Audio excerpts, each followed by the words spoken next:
presented by Capital One.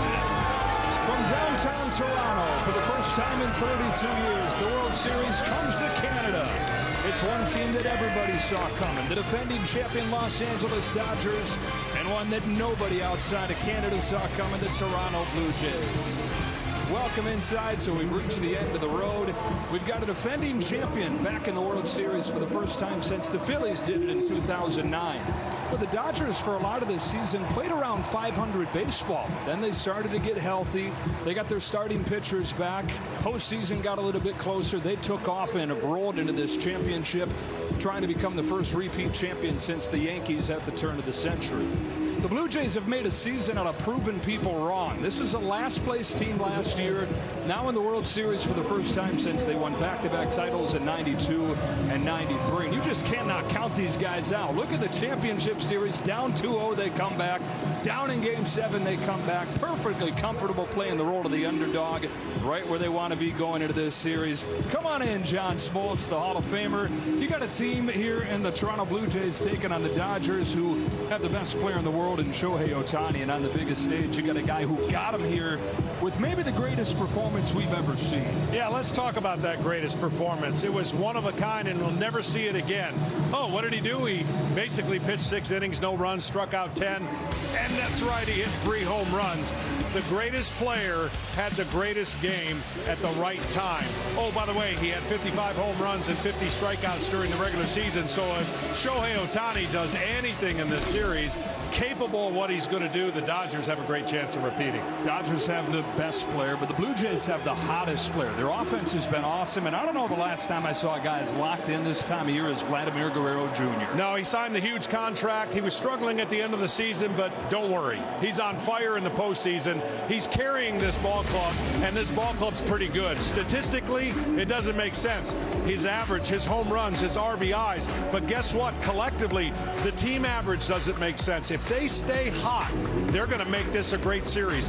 And the key for the Toronto Blue Jays is it has to be short outings for the Dodgers starters. They got to get in the bullpen. That's a key for them to win the series. Well, you're coming into this series thinking their offense can't get better, can it? Well, Vlad Jr.'s got his partner in crime back, Ken Rosenthal. Thanks, Joe. Big news from the Blue Jays. Bo Bichette in the lineup, batting cleanup and playing second base. Bichette has been out nearly 7 weeks with a sprained left knee. He hasn't played second since he was at AAA in 2019. He says the knee still bothers him at random times. The place he feels healthiest is the place the Jays need him most, in the batter's box. Now, over to Tom Verducci. Well, thanks, Ken. In a Dodger rotation of 4 aces, playing under contracts worth $1.2 billion, it all begins with Blake Snell, who is having an historic postseason, allowing just 6 hits, none on his curveball. And tonight, he has the chance to become the first pitcher to win 3 Game 1s in one postseason since Madison Bumgarner in 2014. Blake Snell is the ace among aces. Joe. Yeah, Tom, and that is the matchup of this World Series. The Dodgers starting pitchers against the Blue Jays offense. To help get us started, here's Ben Stiller, whose documentary film Stiller and Mira, Nothing is Lost, is now streaming globally on Apple TV. Right around this time of year, when the leaves start to change, something is the biggest and the greatest, all wrapped into one.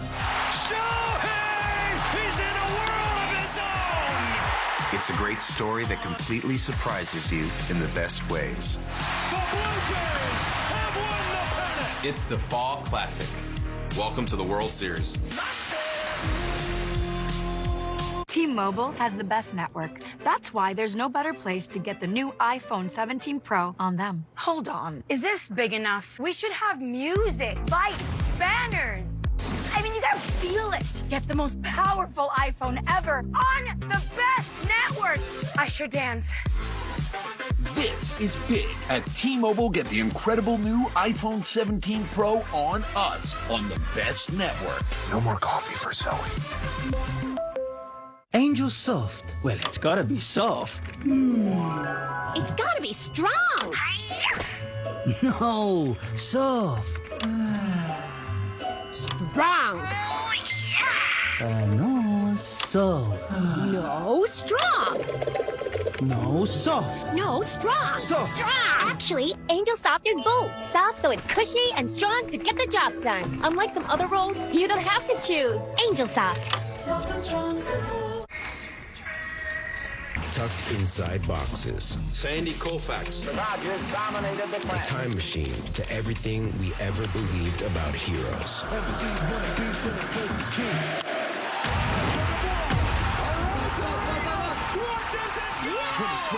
Let's go! History, frozen, framed in the palm of our hand. Have a night, Mookie Betts. It's complete, utter dominance. He struck him out. He's got a whole country falling in love with him. It's everything we dream of. We chase, we hold on to. The swings that echo.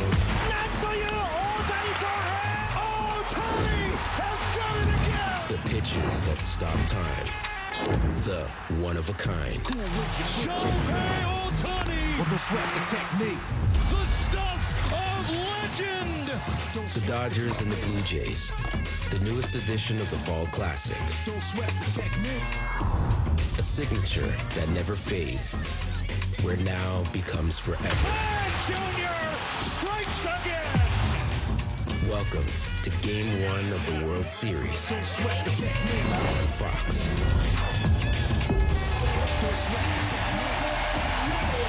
We are ready to rock from the Rogers Center, downtown Toronto, Game 1 of the World Series. The Los Angeles Dodgers, the Toronto Blue Jays. But the Dodgers, in their 12 World Series where they've started on the road, they've only won one time behind Sandy Koufax in 1963 as he shut down Maris and Mantle and the Yankees. And what would be a Dodgers sweep, the only sweep in a 7-game series prior to their championship series against Milwaukee. Tonight's same-game parlay is available now on FanDuel. It features Ohtani and a former Toronto Blue Jay and Teoscar Hernandez, who just got a great hand from this crowd. And Vladimir Guerrero Jr. seems like a pretty safe bet to get a hit. He's got 19 of them in this postseason to lead all players. How about this for Game 1 of the World Series? It is Trey Savage, who started this season in A-ball. He didn't even get to the big leagues until about a month ago. At 22 years old, he's the second youngest pitcher to start Game 1 of the World Series. You've got to go back to 1947 when a 21-year-old Ralph Branca started for the Dodgers at Yankee Stadium. Go get him, kid. Yeah, go get him with that fastball and that splitter. And the first pitch of the game against Ohtani is going to be very interesting to see what he chooses. The lineup that he faces off with for the Dodgers in Game 1 looks like this. And as you mentioned, it is Ohtani to lead things off. And then Mookie Betts at short, hitting second. Last year's MVP Freddie Freeman at first base, hitting third. The catcher Will Smith bats cleanup. Teoscar Hernandez in right. Max Muncy has hit more home runs than anybody in Dodger history in the postseason. Kike Hernandez and Tommy Edman have both turned it on in October. Andy Pages, 27 home runs during the regular year, second only to this guy right here. Yeah, I would think electric fastball. If you feel like you got a great fastball, challenge Shohei Ohtani because he's going to be ready to swing. And the leadoff hitter has electricity in his bat, to say the least. I don't know. I'm still deciding. I think first pitch splitter. All right, let's see. The Savage helped the Blue Jays go through the Yankees in the division series. Seattle in the championship series. Now in the World Series for the first time since '93. Dodgers sweep Milwaukee, trying to become the first team to repeat since the Yankees. Off we go. He went fastball and he missed badly with it. Ohtani went into the clinching game of the championship series hitting just 158 for the postseason. And what changed? Dave Roberts said he got sick of hearing everybody say he couldn't hit anymore. Clubbed 3 home runs and struck out 10. There's a fastball for a strike. Some guys hit 3 home runs in a game. Some guys strike out 10 in a game. One guy does both the same day. He leads off the World Series and pokes it foul behind 1 and 2. Well, these Dodgers are going to try their best to get a look at something they never see, and that we'll talk about throughout the game is the release point and a split finger fastball that drops from the ceiling. Yep, to see one of those yet from the Savage.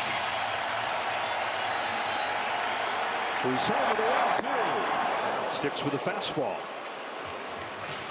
6 feet 4 inches, the most over-the-top release point in the majors. He's only made 6 starts in the big leagues, and the huge advantage is the uniqueness and the unfamiliarity with it. Everybody's seeing him for the first time. Here's his 2-2, and there it is to finish off Ohtani.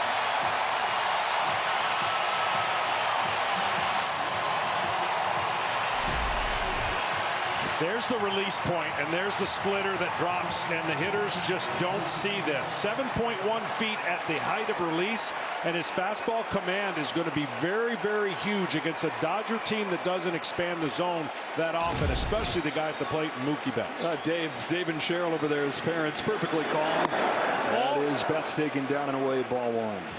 This feels like a key guy right here, John. Mookie Betts. Most teams pitch around Shohei Ohtani. A lot of the big spots fall on Betts. Yeah, and he's ready for it.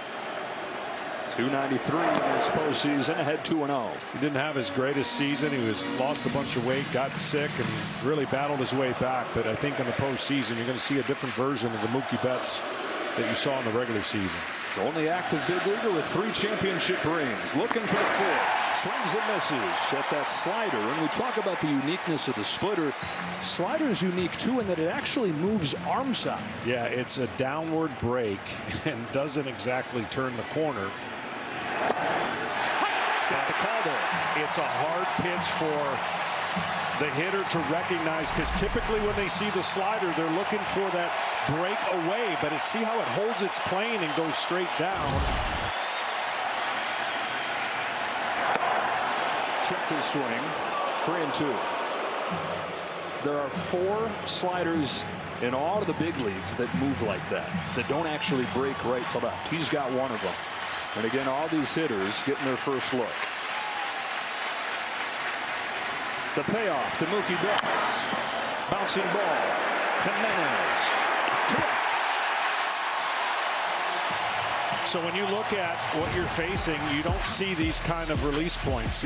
That's what the average for Major League Baseball, and his is way above average. He's got a short stride, and they can't have a long stride and a tall release. It's almost impossible. So you got to have one or the other, and then that's what they're looking at coming out of his hand.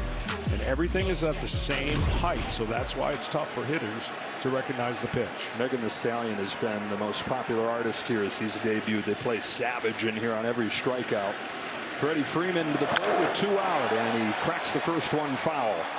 World Series MVP last year. Of course, Game 1 is when he ended it with a walk-off grand slam. One of 4 home runs that he hit in the Fall Classic with 12 runs batted in. Has not gotten going in these playoffs, though. He's down 0-2.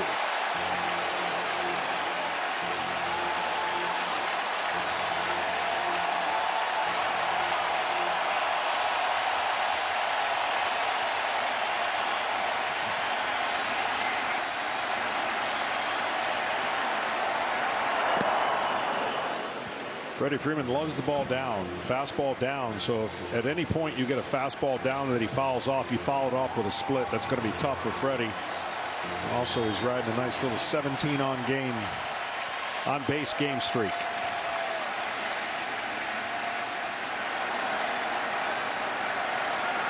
One-two from Trey Savage. Bounce gently right side to Bo Bichette, and the kid has him rocking with a 1-2-3 first. Blue Jays come to bat against Blake Snell when you come back. 2, please. Make that 3 with the Capital One Saver card. You earn. They're getting a rare start with the left-hander on the mound hitting second. Then Vladimir Guerrero Jr. bats third. Bo Bichette, his first action in more than a month. Alejandro Kirk bats fifth with Dalton Varsho, one of the 2 left-handers in the lineup. Clement, Straw, and Jimenez with this long lineup for the Jays. It's Blake Snell for the Dodgers, who faced the minimum over 8 scoreless innings in Game 1 of the championship series. The last time somebody did that in the postseason, Don Larsen's perfect game in 1956. Game 7 hero leads off. First pitch to George Springer. Upstairs, ball 1. Well, there's no better feeling of a pitcher when you're in rhythm and in groove. You don't care who you're facing. You're connected with all your pitches. And I think the same thing tonight. If his fastball command is on, it's going to be tough, even for one of the best offenses in baseball, the Toronto Blue Jays. to short, and Betts off one bounce, 1 out.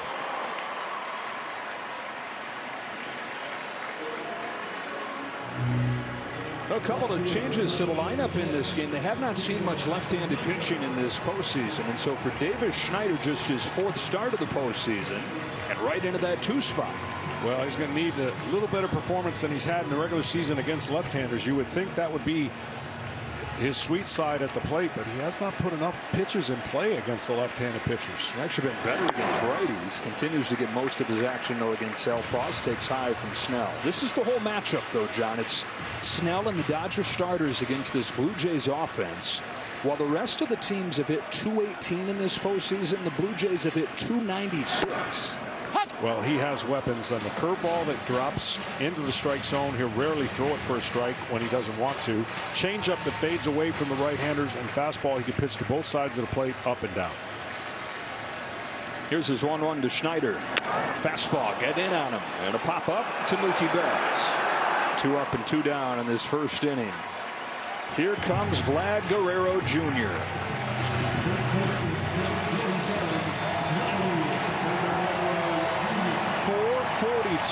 Twice as many home runs as he has strikeouts in this postseason. I don't know the last time I saw a guy this time of year look this locked in. Yeah, you're going to have a hard time getting him out up. You're going to get him out down. If you get him out, it's going to be down. That's the pitch right there. You got to get the changeup away, and you got to get the fastball in to just keep him guessing. If you stay in the same area, there's no chance you're going to get him out consistently. Franchise face delivering high dream of for a guy that signs the big contract, $500 million deal that started this season, kind of reignited hope around the Blue Jays coming off that last place finish. Season that starts with a big contract, ends in the Fall Classic. The 1-1 from Snell. A little high, ball 2. Yeah, you saw they were trying to get him that pitch in. He did not. So the hitter doesn't know unless he can look back after the pitch and think that that pitch was in. He just thought maybe that's going to be up.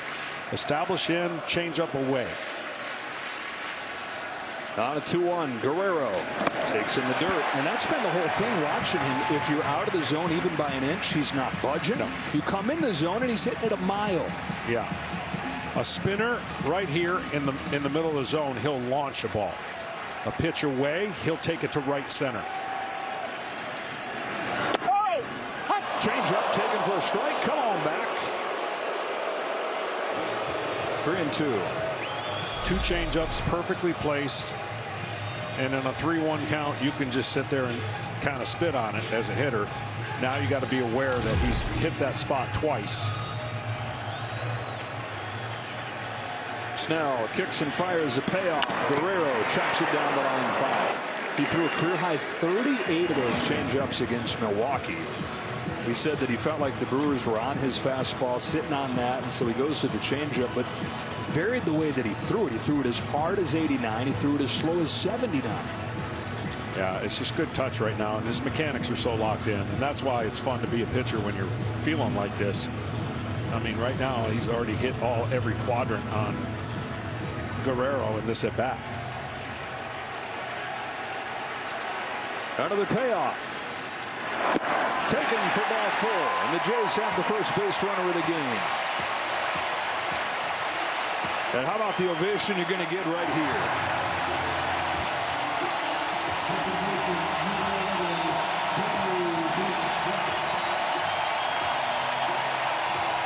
Bo Bichette, who last played on September 6th when he injured his knee at Yankee Stadium. Not only is he back, he's plugged right into the cleanup spot. John Schneider said you could call him in the middle of winter and ask if he's ready to hit, and he said, you betcha. That's going to be the theme tonight, though. Even though he's missed a lot of time, they're going to pound him in, try to tie up his hands. Now, he likes it middle in. So it's strength against strength, and then what that does is if he pounds it in enough, he can get him out of the way. Same thing with Guerrero. The 1-0 from Snell. Bichette takes inside ball 2. He was a .311 hitter during the regular season. Only Aaron Judge had a higher average.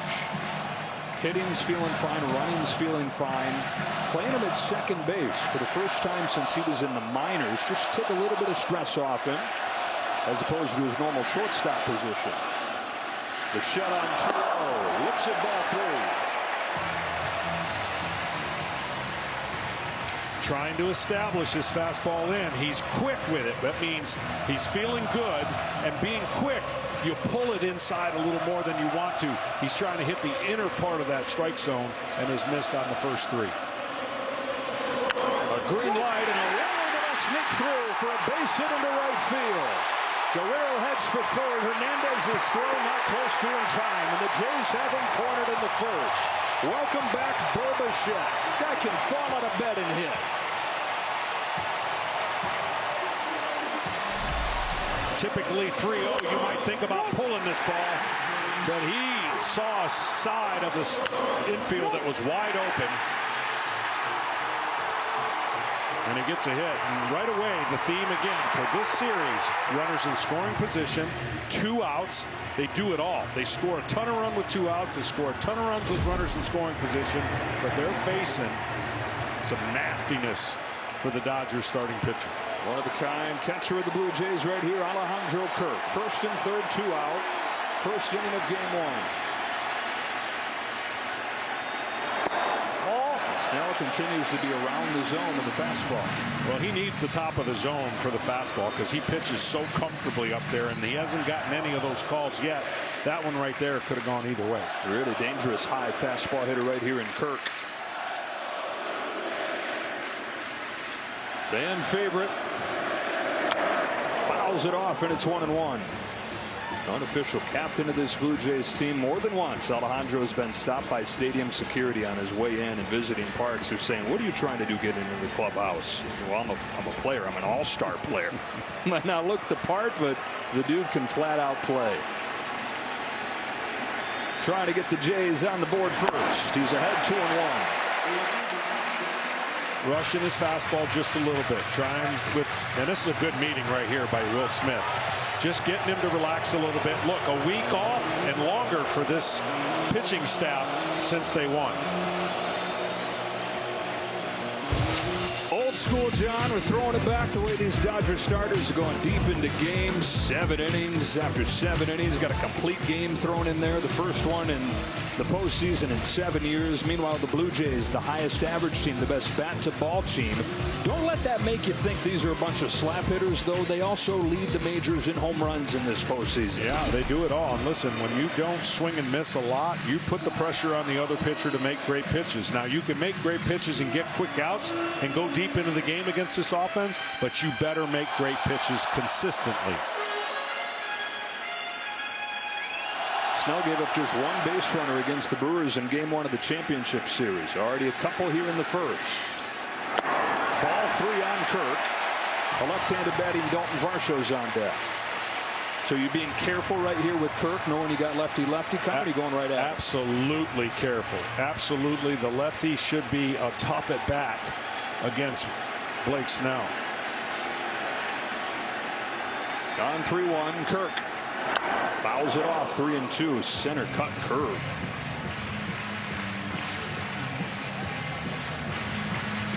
Well, with that bum knee, a little extra opportunity to get running for Bichette here with 3-2, 2 outs.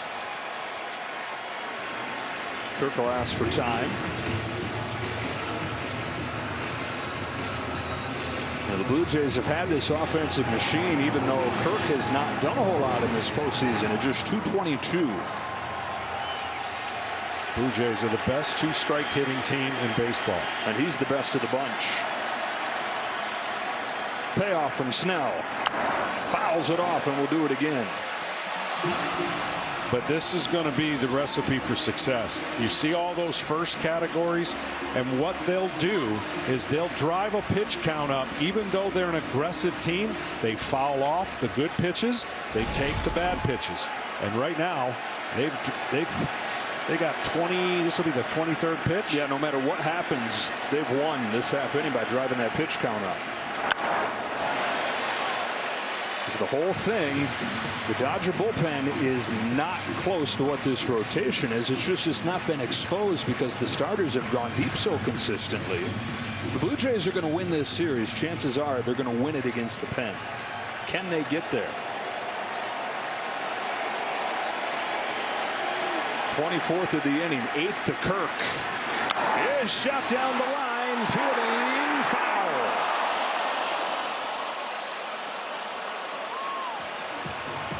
This can't put this guy away. You're talking about how good he is with 2 strikes. Give you a little context on that. The league average with 2 strikes is 170.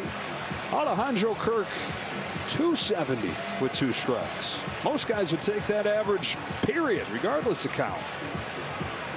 Yeah, he only has an 18% miss rate on the breaking balls against left-handers, so that takes the left-handed weapon and just basically tells you he's staying on it. He doesn't miss much inside as well, and he loves hitting the ball on the outside part of the plate. On the 9th pitch, Kirk takes ball 4, bases loaded. What a chance for the Blue Jays in this first inning against Snell. And he has just cruised through this postseason, 3-0 with a sub-1 ERA. These 25 pitches, the most that he's thrown in an inning in his 4 starts. So here's that lefty-lefty matchup we were talking about against Varsho. First pitch is so key. Bases loaded. He's missed with a lot of his fastballs. This is with a curveball. This looks like a different guy so far. Well, on the road, and like they said, that rest. When he clicks in, though, and this is a chance here with 2 outs. They've done a lot of damage on the pitch count, but a hit right here would go a long way for this crowd that's been standing the whole first inning. Varsho watches a curve find the zone. Darton Varsho went into Game 7 of the championship series and 3 for 24 side. John Schneider said, I got a feeling this guy's about to turn it around. And he went 2 for 4. Knocked in their first run in Game 7. Golden chance for the Blue Jays. 1-1 pitch. Swing and a miss. 1-2. Well, the angles of which Snell throws make it so tough on anybody, but really tough on left-handers. He's going to have to make a mistake with his breaking ball if Varshaw's going to have a chance because of the angle that he comes in, and we'll show you later why his arm swing is so hard to pick up as a hitter. The 1-2. Another breaking pitch is flied into center field. Andy Pages comes on, and Blake Snell gets out of this bases loaded jam, but the Jays force him to throw 29 pitches. The World Series comes to Canada, putting the world in World Series this year. Game 1 is underway.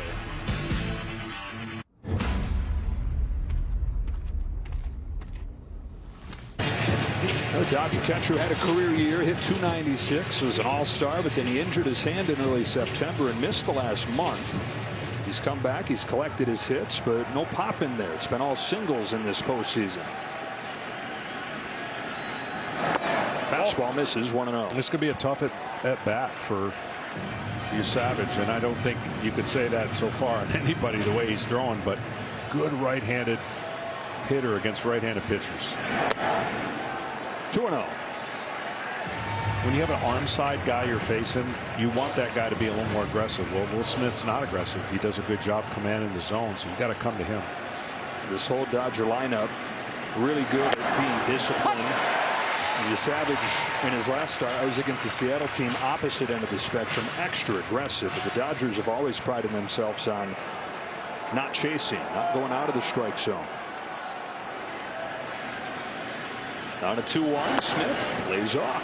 Now Trey Savage, it's only 6 starts, but if he had enough data in there to qualify, he would have the highest chase rate of anybody in baseball. So he's relied on teams to be aggressive.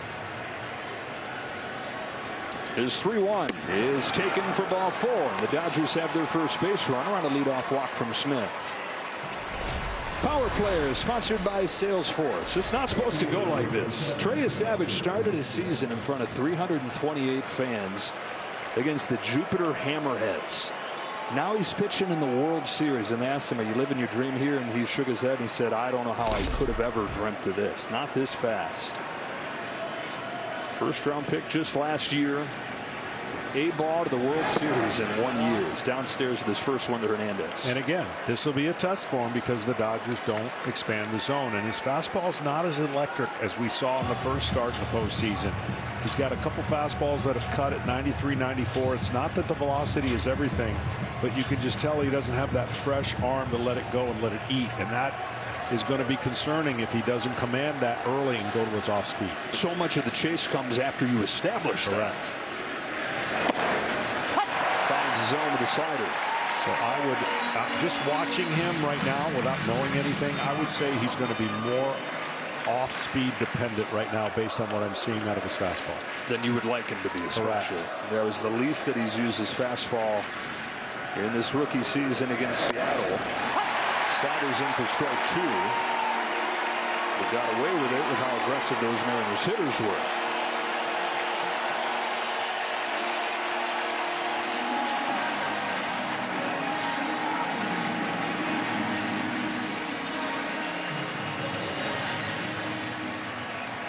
Oscar Hernandez, 58 home runs in his 2 seasons with the Dodgers, another 7 in the postseason. On a 1-2 from you, Savage. Bounces one left side to second for 1. Bichette to first, not in time. Hernandez aboard, 1 away on the fielder's choice. They said they drafted Trey Savage for the uniqueness of the delivery. Now they love the demeanor.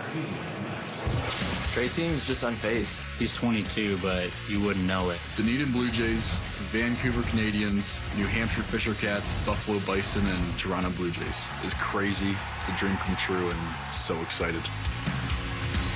So Trey got to the major league September 15th. He's been living out of a hotel room in Toronto since then, and every time they leave town, he has to check out of his room, apparently.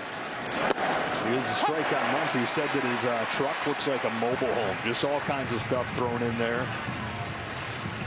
I think he'll have a permanent home next year, but you've already seen, again, that's 4 sliders in a row now. Fastball usage is going to be low. Muncy on 0-1. Shoots one to left field, a base hit, and the first one of the game for the Dodgers. Max Muncy, who's just 1 for 12 in the championship series, has a single to put him at first and second.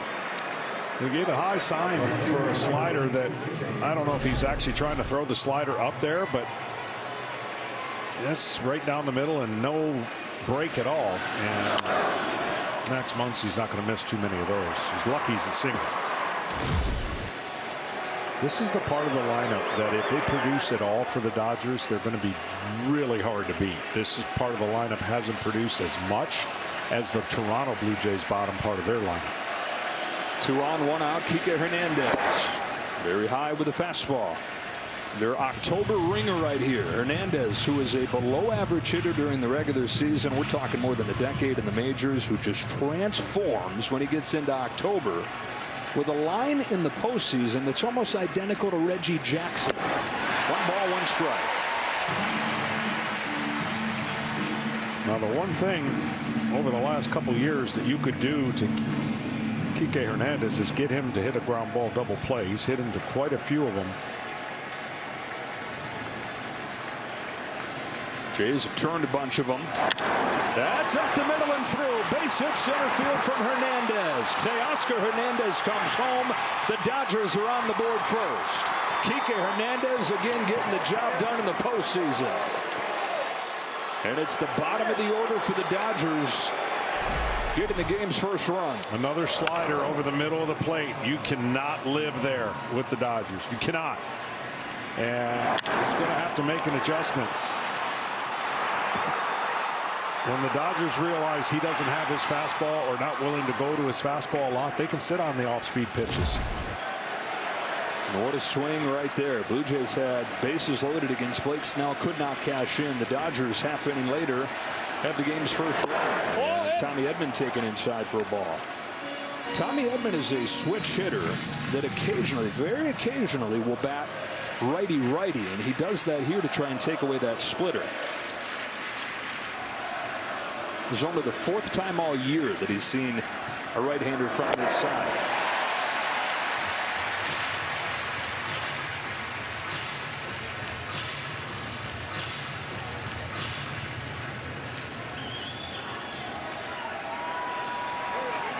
The former Blue Jay, Teoscar Hernandez, scores the first run of this fall classic. 1 0-2 on the high fastball. Yeah, he's got to have that pitch. I mean, that fastball is going to set up a lot of other things. And up until this hitter, that's the first time 2 in a row in a while.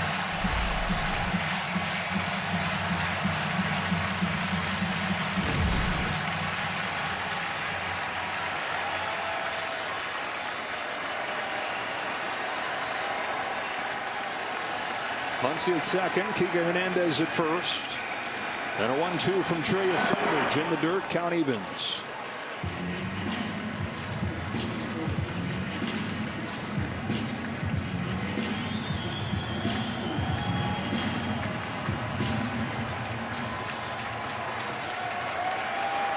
The run on the bank, the Dodgers looking for more here in the second. On a 2-2, Edman. Taps it along third, and no play for Ernie Clement. An infield single for Tommy Edman to load the bases. The Dodgers doing their best Blue Jays impression here, putting the ball in play and putting the pressure on. Well, what a total change of the bottom of the first to the top of the second. And speaking of the top, he just hit the top of that baseball. The Toronto Blue Jays got a chance to break open their lead, and now they're worried about a crooked number here. And this meeting at the mound is going to be like, got to attack this hitter because the next hitter on deck is not fun. Superman.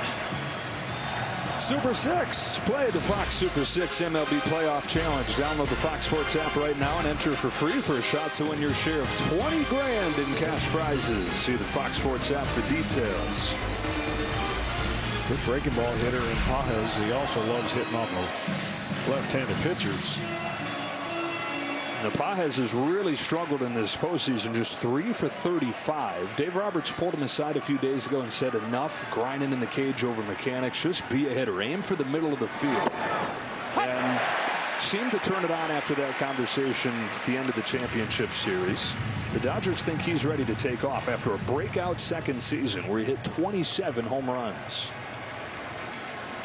Dodgers with their own bases loaded chance. Pajes down 0-2. We haven't seen the feel for that splitter. Only 3 of them so far. Been heavy slider usage.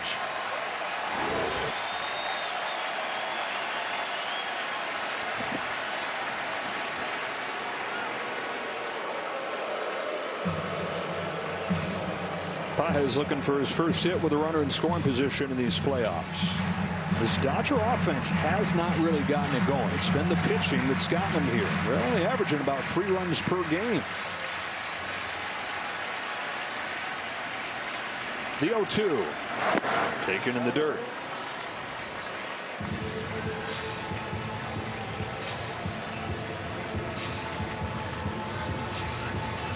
A walk and 3 singles in the inning. Ohtani looms on deck.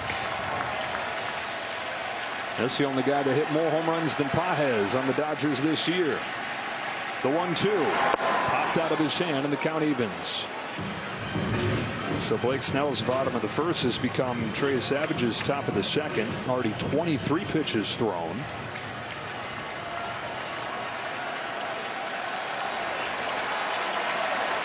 And now a 2-2 to Pajes. Misses downstairs and misses his spot even worse. This field right now is not connected, and it's showing.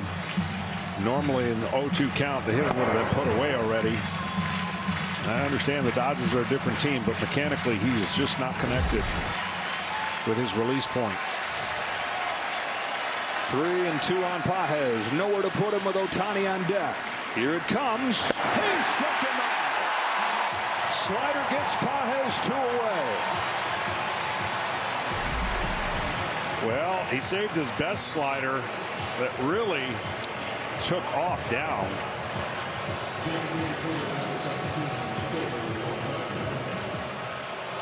Well, here we go with the bases loaded. It's Shohei Ohtani.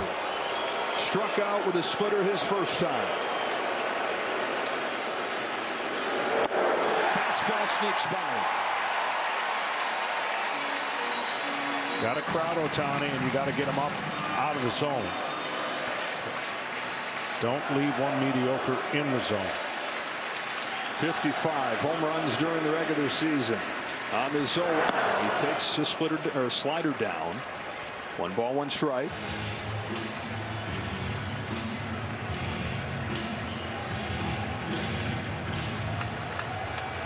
Kid that started the season in front of 300 people in Jupiter, Florida, faces Ohtani in the World Series. Falls behind him 2-1. Scary proposition to have to battle back into the count against him. Yeah, and again, we showed you the release point when he throws his split, but when he's up that high up a release point and you're behind that ball, you got to get down through it. That's what creates the depth and the movement, and it's almost coming out of his hand and popping up high and not having the true effect. Grounder, fair. Guerrero beats him to the bag, and Savage limits the damage to 1.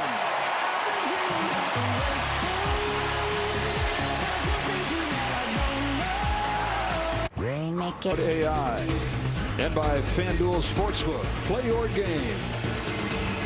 Inside the CN Tower, up there 1,800 feet in the sky, 553 meters. Win in Rome.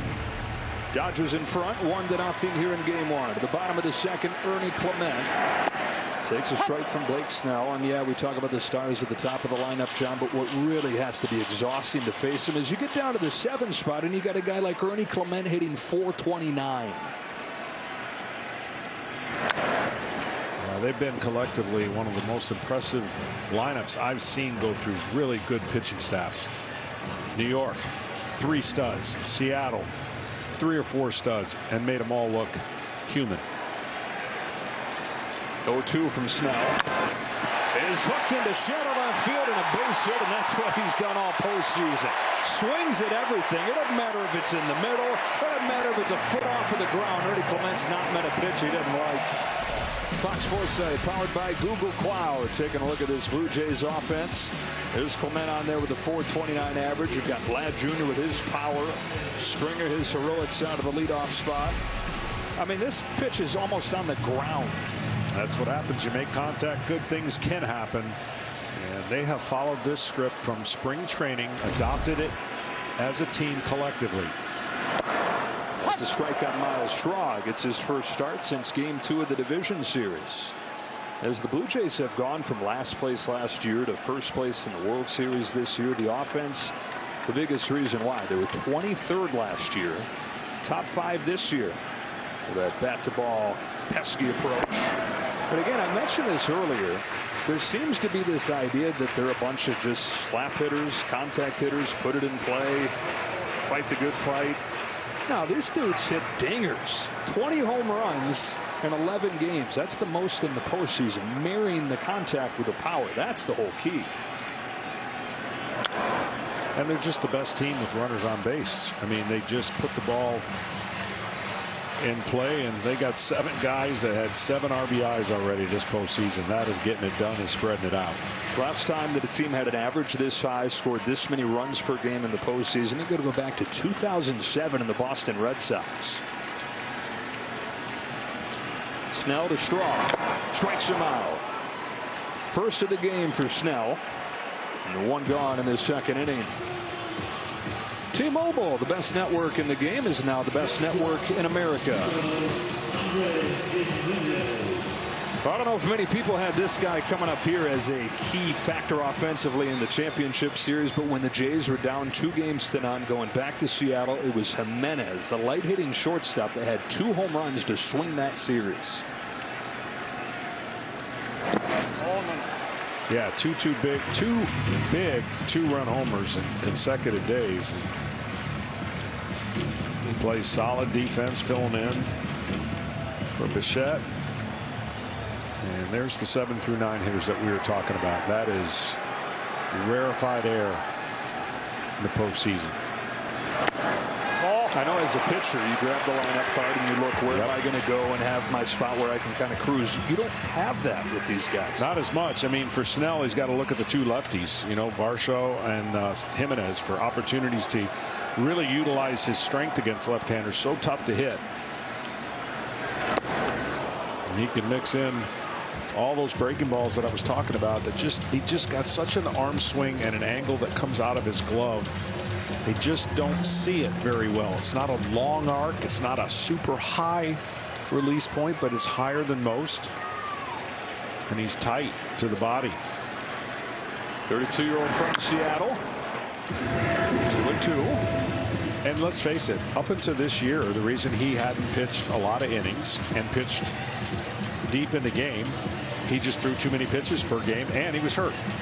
So now that he's healthy and now that he's connected, when he doesn't throw a ton of pitches, he's going to go deep in the game, and he's proven it what he's done already in the postseason. You said in Tampa Bay early on in his career, he got by on talent alone. In San Diego, he watched Yu Darvish go about his pregame preparation, fell in love with that side of it. And then it all came together for him last year in San Francisco.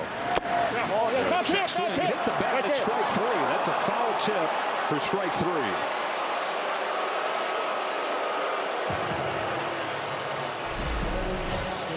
Rather unfortunate there. He held his swing, but just barely nicked the ball. So just to wrap up that point about it all coming together for him in San Francisco, Logan Webb, who is the modern workhorse, he told him, he said, look, dude, your stuff is great. You just got to be in the zone more with it. Yep. And he's put that all together this year. Springer with a cue shot to first. Freeman has no play at second. Turns and throws to first. It's not in time. Throw to third. They got him. Wow, the ball getting tossed all over the diamond. First, Freeman looks to second. Then he goes to first. And back across the diamond for a second. They're looking like a high-level Little League game. But they get Ernie Clement and Blake Snell with an adventurous first couple innings, but no damage against him.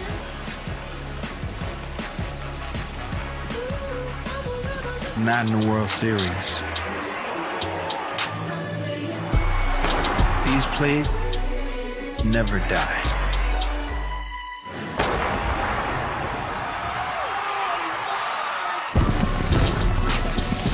That's how legends are made.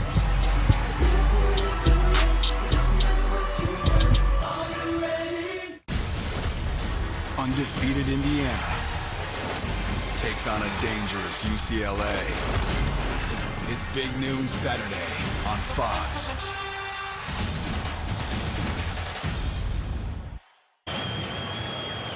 .22-year-old out of Boyertown, Pennsylvania, Trey Savage, who grew up on the family farm, was drafted last year. Starting game 1 of the World Series, home to Mookie Betts to open up the third, and he misses with his first pitch. He's now made more starts in the postseason than he has in the regular season in his career. Saw him carve through the New York Yankees, strikeout 11, 5+ no-hit innings in his first start. 1 good, 1 bad against the Mariners.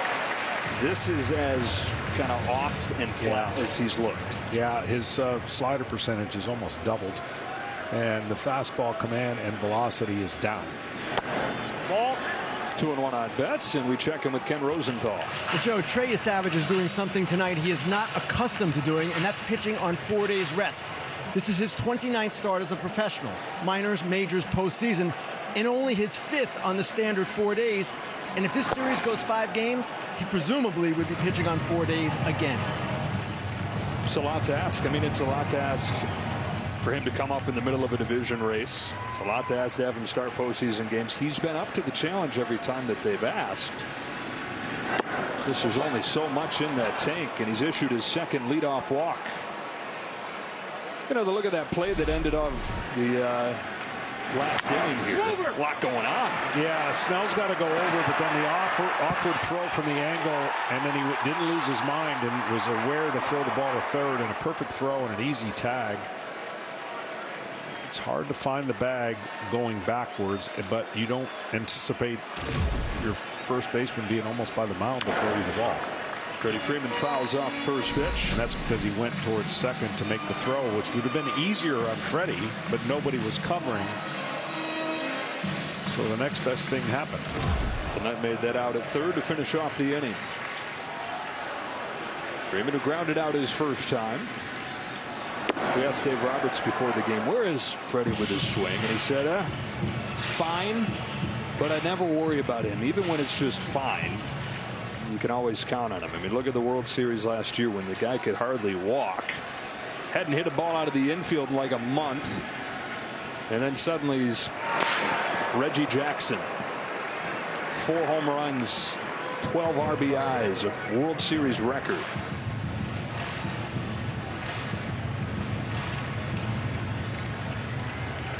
Mookie Betts is getting awfully close to stealing second base. Neither one of these teams has run much in these playoffs. In the dirt, good stop by Kirk. Rewarding Performance is sponsored by Capital One. Looking back at what Freddie Freeman did last postseason, first walk-off Grand Slam in World Series history. Now tries to join a list of Koufax, Gibson, Reggie Jackson, Corey Seager, guys to win multiple World Series MVPs. That's inching a little bit more. Not going on ball 3.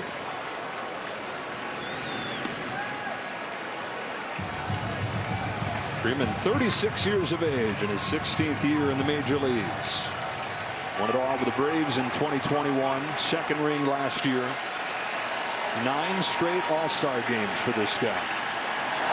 And it's back-to-back walks to open the third, and John Schneider's got to start to think about how soon he wants to get that bullpen going. Absolutely. Not only is it hard to hit with his release point, but the biggest knock and why you don't see a lot of pitchers throwing like that, it's hard to command.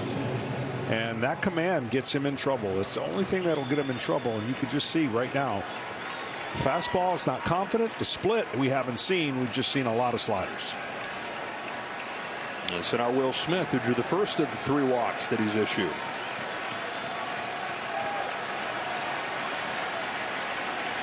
Dodgers up 1-0. First and second, nobody out, and a fastball for a strike on Smith.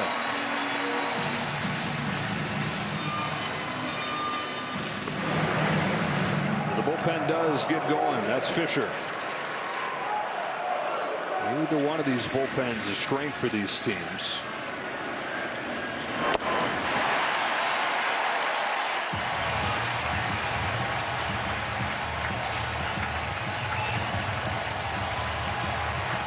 Savage in a do-or-die game 6. Took a shutout into the 6th inning on Sunday. Got the win in that game to extend their season. Digging deep here in game 1 of the World Series.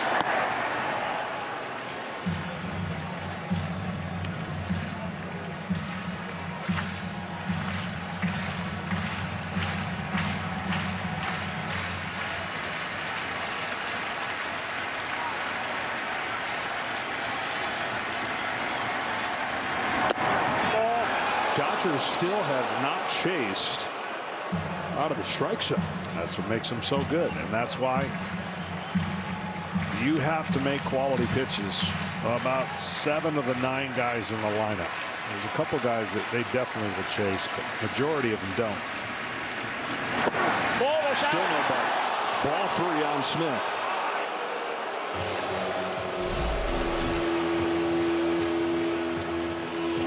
Ball's outside. I mean, if he had a feel for his split, this would be the time to break it out. But we have not seen that pitch as much. Came into the game, opponents were 5 for 42, 24 strikeouts against his splitter.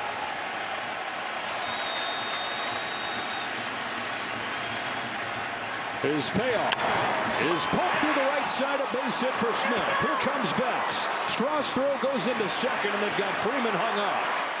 Here comes the tag from Clement. We're running back to the bag. It is 2-0 Dodgers. Will Smith drives in Mookie Betts and heads into second there with Freeman tagged out for the first out of the inning. Freddie with a rare base running error.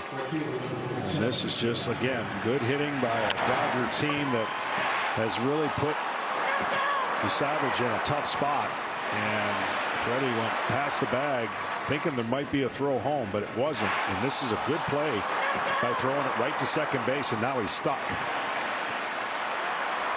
It's been an edge for the Blue Jays, and every series they've played in, the defense really good, has been all year, and helped the Savage out right here. So man at second, one away for Tasker Hernandez.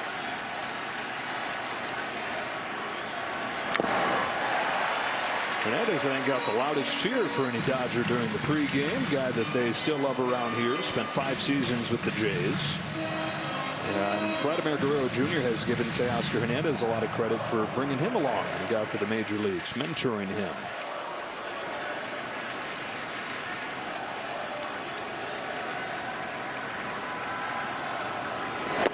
Section of the dugout where the two of them and then Lourdes Gurriel Jr. when he was here, they would all sit together and watch the games. They called it El Barrio, the neighborhood. Hernandez has taken on that same mentor role with the Dodgers. Passed it on to Andy Pages this year. Big influence on him. Sometimes the ball feels like an egg in your hand. What I mean by that is when you put it in the split finger grip, it feels great. Feels like a cue ball that you could just absolutely create rotation. When it feels like an egg, it feels oblong, it feels the grip's not right, and it comes out and just stays high and doesn't have the effectiveness. Slider's the only thing he's had.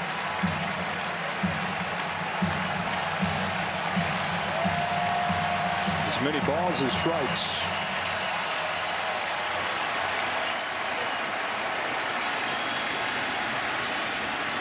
Here's his 2-2. It is a slider, and it's taken for ball 3.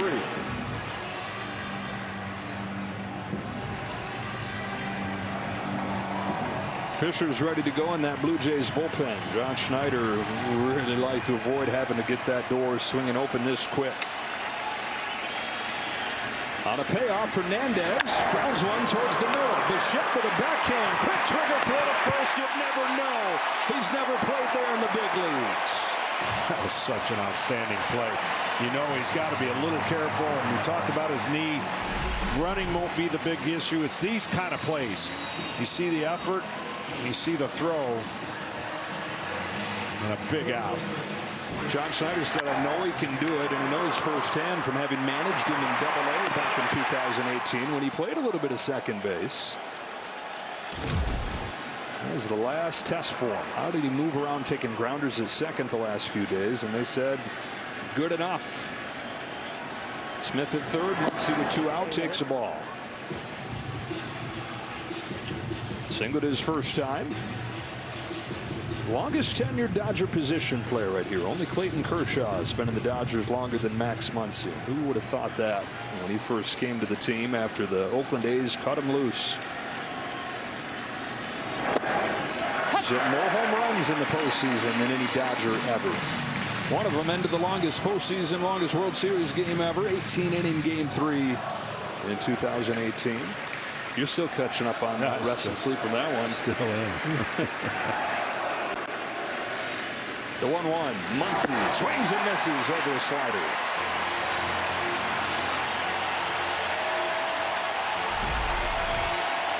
I'm going to tell you something right now. If he can find a way to get out of this inning and only give up 2 runs with all the runners and all the pitches, I'm sure John Schneider would welcome that.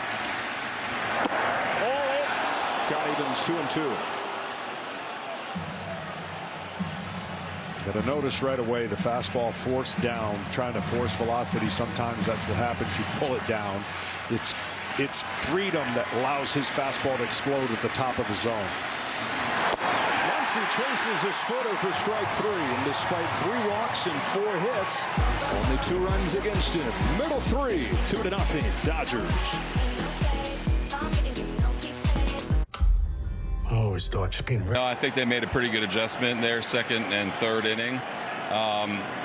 Just the walks, leadoff walks the last 2 innings. You know, it's going to come back and get you against this team. But overall, I think he's handled himself well. Pitched out of a couple jams, making big pitches right now when he has to. Why isn't he throwing more splitters? I think some of it is their lineup with the right-handers there in the middle. Didn't look like he had a great feel for it, to be honest with you. Some that were, you know, more up in the zone than we're used to. Really good one there to Muncy to end that inning. But hopefully he gets a feel for it going forward. All right, for people who have not seen your team play, what would you tell them? We've got a bunch of baseball players, you know what I mean? They're all pulling for one another, and they understand their role and how they kind of fit into the team. So we got to keep the pressure on Blake here. You know, I like the way we've come out, got his pitch count up a little bit. Got to keep getting guys on base. But as far as the team, you know, we're gonna scrap and we're gonna claw. You know, these guys are not gonna give in to anyone at any time, and we got a long way to go today. John, thanks a lot. Joe, back to you. All right, Kenny, for those of you not fluent in baseball talk, when he says we got a bunch of baseball players, that means grinder types that have had to work really hard to get here, might not hit it a mile, might not be the fastest or the strongest, but really good at the little things. Like this guy right here in Davis Schneider, who was a 28th round draft pick, now hitting second for a World Series team. He's down on strikes here for the first out of the third, and there is that changeup that Snell rode against Milwaukee. Well, for Snell, I thought he was rushing early, and by rushing early, that means you get out in front, get head movement, and your pitches are off. And if he could stay back and do the things that makes him elite level, then he's going to be fine, and he can pitch deeper into this game. Guerrero, who coaxed a walk out of him in the first inning. No matter what way this game one goes, we may look back to that bottom of the first inning as the key one. If the Blue Jays win it, you can look at that and say, well, they ran Snell's pitch count up in the first inning. If they don't win it, you look and say, what a missed opportunity there, leaving them loaded against Snell.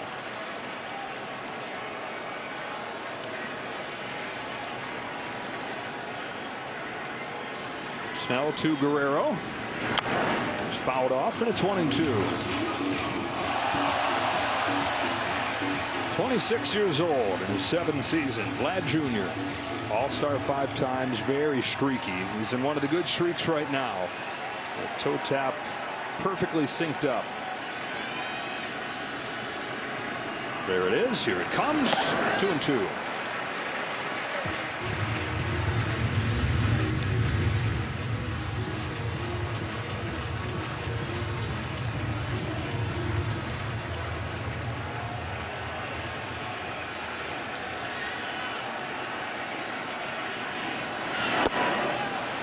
Full count.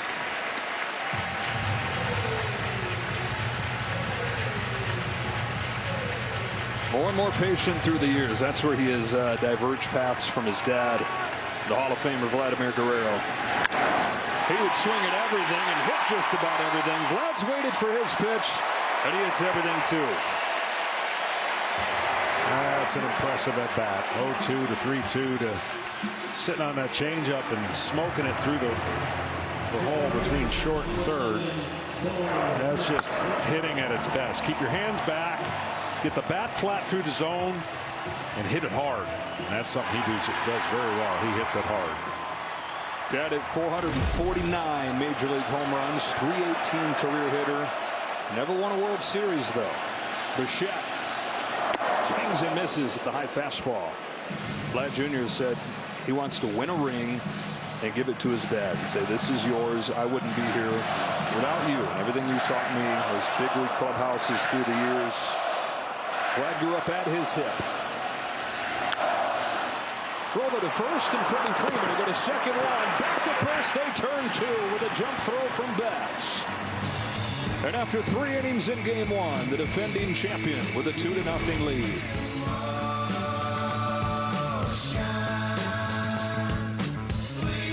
And then a strike thrower. What was the adjustment? You know, I think the adjustment was, you know, he stayed bullish with the fastball. He made pitches with his changeup.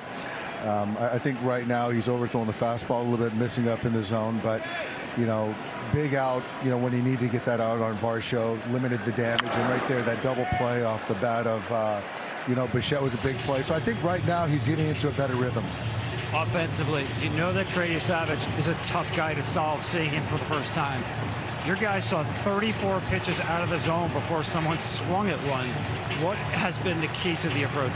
I think just trying to go at it the 2-0, 3-0 approach, just trying to lock him into a really, you know, finite area of the hitting zone. And we're trying to stress him a little bit and making him make pitches, which we're doing. And they've already got the pen going. So right now I like our offensive approach. Thanks so much, Dave. All right, TV. It's Kike Hernandez starting this fourth for his Dodgers, and he's down swinging over a slider. Strikeout number 4 for Trey Savage. Well, he has to arc a little bit to throw it at 7. See that arc in his head? And when he arches his back a little bit better, he gets into a better position to break that slider down. When there isn't that tilt and there isn't that arc, the ball has no chance to break. And that's the downside of throwing it at that release point. And the upside is it's just tough to hit. So if he can get the fastball back in his game, I don't know how much longer he's going to be given to get his fastball back. But that's been the issue tonight. Tommy Edman here, base is empty and one away. Yeah, it's way up there, backing out of play. Ball and a strike. It's probably going to be 2 more hitters for him here. You got Edman here, Pages on deck. After that, Ohtani, and the left-hander Mason Fluharty, who's the guy they have earmarked for Ohtani in this series, is ready. Run in the second, run in the third. A 2-0 hole for the Jays, but got to feel like could be worse. 7 base runners for the Dodgers and only those 2 runs.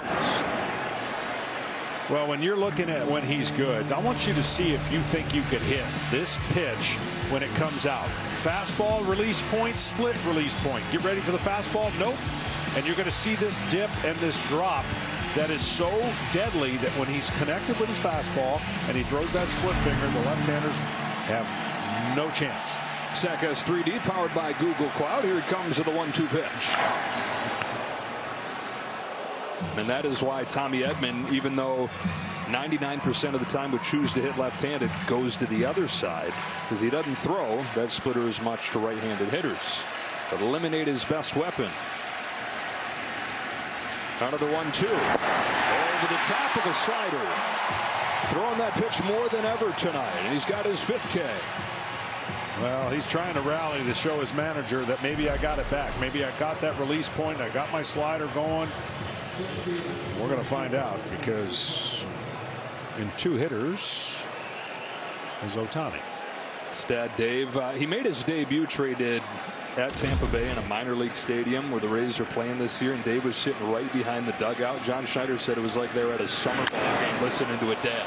Here's a high fly ball to deep right center field. Straws back. Edge of the track gets there. He's Savage with a 1-2-3-4. We'll see if he's allowed to continue. Look out, 'cause here I come. Ready to lose weight? Think Wegovy. Earlier today, as part of the MLB Together Fall Classic Legacy Initiative, Major League Baseball and the Blue Jays hosted a special event at Variety Village where funds are going to go towards their Challenger Baseball program. Go to MLBtogether.org to learn more. Bottom 4, Alejandro Kirk against Blake Snell. Took a first pitch curve for a strike. Snell has 17 consecutive scoreless innings. He's put up zeros in 23 of his 24 innings this postseason. The list of guys to have an ERA this low with this many strikeouts at this stage of the postseason is a tiny one. It's Sandy Koufax, Justin Verlander, Blake Snell, and you in 1996. What's it like to be in a zone like this? As long as you don't get out of your mechanics, you feel like you're going to face anybody and make pitches, and it's the best feeling in the world. You want to keep going out and doing it. And the one thing about Blake Snell, I've already seen an adjustment with him staying back. He has that little crouch where his head can lean towards home plate a little bit. If he stays back, he's fine. But if he rushes, that's where the fastball command, he loses it. And when you're on a run like this, you want to just keep going. First of a 5-year contract with the Dodgers. You're looking, it's been smooth sailing in the postseason, but it was anything but that to get to this point. This is what Blake says has been the hardest year of his career for a few different reasons. He missed a lot of the year with a shoulder injury. He was away for 4 months. Comes back in August. He makes 4 starts. They were pretty good. Then he gets sick, so sick that he passes out and has to spend overnight in the hospital. It was weeks before he felt like himself again. And he said, at this point, this is early September, I could find an excuse or I can go figure it out. Figure it out he has. His last 6 starts, end of the regular season into the playoffs, 5-0 with a 0.68. Yeah, that's dealing. And solving something that the Dodgers won the World Series despite not having much of last year. It was mostly bullpen with the Dodgers run to the World Series last year, but that's all been flipped around. Well, they knew that they used their bullpen so much last year. They were going to have to go get a couple starters. They did. They relied on them, even though the regular season didn't work out that way health-wise. It has in the postseason. 8th pitch to Kirk. Swatted towards the right field corner. Hernandez turns and watches this one. Hit off the wall. Holds him to a single. Teoscar guns it in. And Kirk, who has many wonderful traits, speed is not one of them, settles for a leadoff single. What an at-bat again. He just did not swing outside the zone and then finally was able to keep one fair.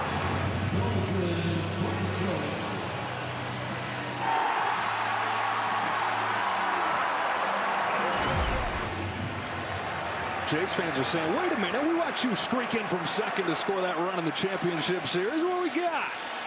Varsho in the air to center field. Pages going back, turns, watches, and it's gone and tied. Dalton Varsho locks game one.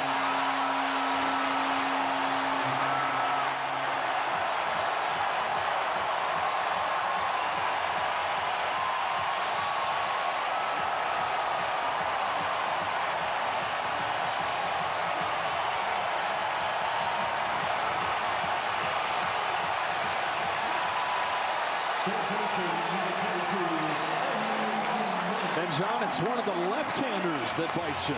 Yeah, he just guessed right. First pitch fastball, and he let it eat. That jacket has gotten a lot of use in the postseason. They hope it's going to extend well beyond what the stitching in that thing holds it apart. But that first pitch fastball, he just went and attacked. Straight away center, no doubt about it.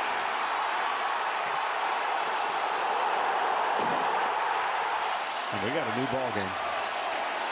First home run that Blake Snell has given up to a left-handed hitter all season. Tied at 2 in game 1. Ernie Clement sends the first one he sees into center field. Pages calls out Hernandez. Wow. Well, all the pitches that they were seeing, this is the first one on the first pitch. And that couldn't have been better timing. I thought the left-handers were going to have an extremely hard time against Blake Snell. Well, he said, I am waiting around to find out. And a snapshot of this Blue Jays offense right there. Grindy out at bat where he couldn't put Alejandro Kirk away. And then the power. Strike one on Schraw. This ends a string of 5 consecutive games where the Dodgers gave up just 1 run.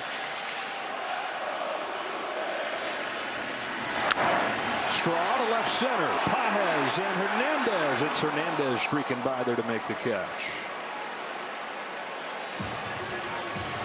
Well, besides the 2 runs being a very, very big inning, they clear the deck and start off with the top of the lineup if Jimenez doesn't get a hit here. And just as many times as you can get to the top of the lineup against Blake Snell and see him multiple times. Think about it. He goes 8 innings and the leadoff hitter might get 3 at-bats. Ball on Andres Jimenez. And again, you go back to that first inning where you forced him to throw 29 pitches. Here comes his 70th already here in the 4th. Jimenez, who struck out his first time, fouls this off 1-1. Yeah, we got Springer's going to have his 3rd at-bat here in the 5th inning. And they'll take that if you had said that was going to be the case.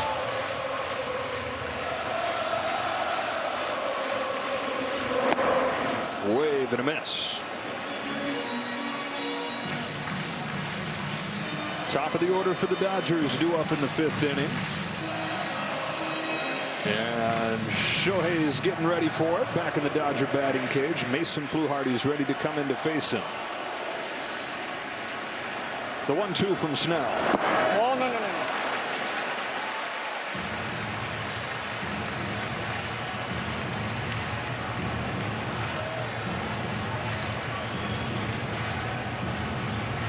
I wouldn't think there'd be another fastball thrown to Jimenez here.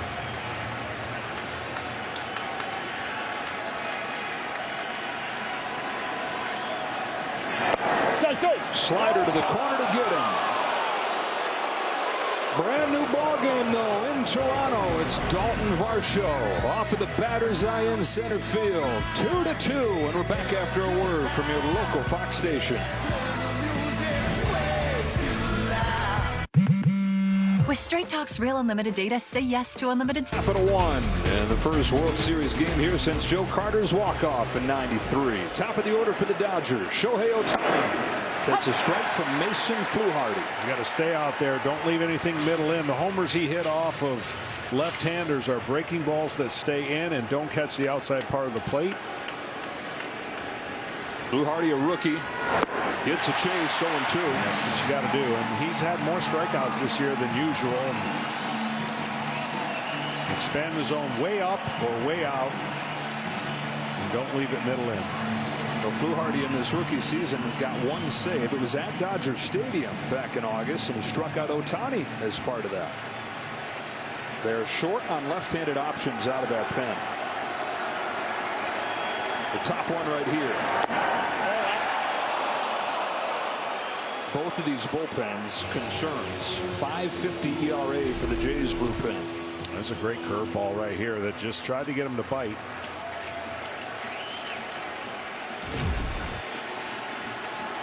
The 1-2. Ohtani takes outside and the count evens.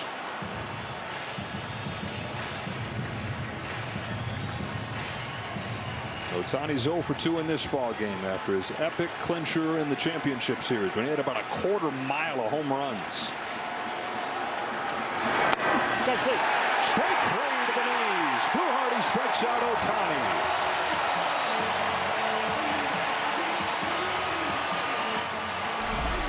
Well, you know he's coming in facing the great one. He got 2 quick strikes and he's like, oh man, now what? And threw 2 curveballs away out of the zone, and Ohtani thought that was low, and it might have been. One gone in the 5th inning. Mookie Betts to the plate. Walked and scored his last time.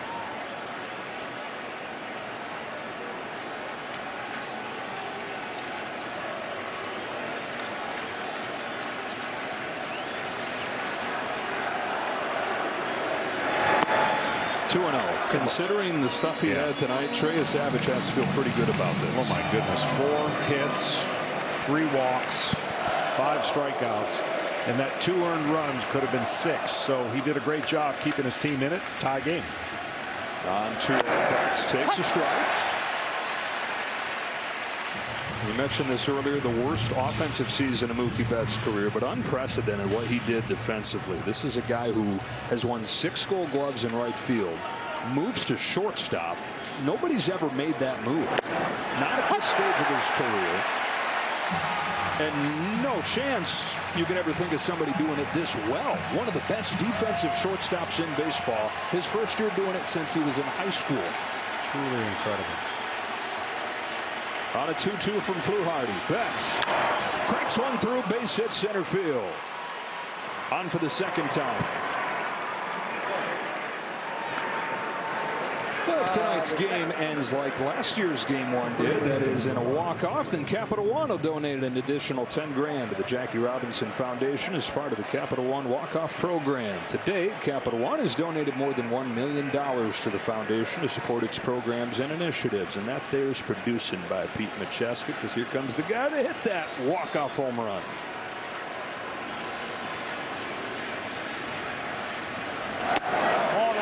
Ties him up, but he lays off. Freddie gets a good cheer from this crowd as well. Both of Freddie's parents from Canada, and so he is a dual citizen of the United States and Canada.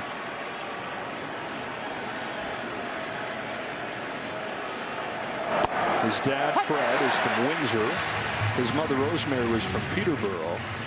Rosemary passed away of skin cancer when Freddie was 10, and he says that every time he comes here to play in Toronto, he says, I have this feeling that I'm just a little bit closer to Mom.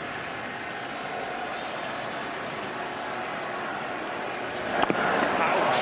I found the bat, actually. Unless the bat has feelings, forget the ouch. 1-2. I would love to know how many times that happens in a year. If you think about a ball hitting the knob of the bat versus the hands and the square inch that it would take, it's amazing how many times that happens. 1-2. Freeman fouls it off and stays alive. Freddie Freeman owns the middle of the plate. The heart of the plate, he's hitting over 380. Where you can get him is fastballs up. I mean, he fights and he has the ability to get to all quadrants, but 95 and above miles per hour above the zone is a struggle for him this year.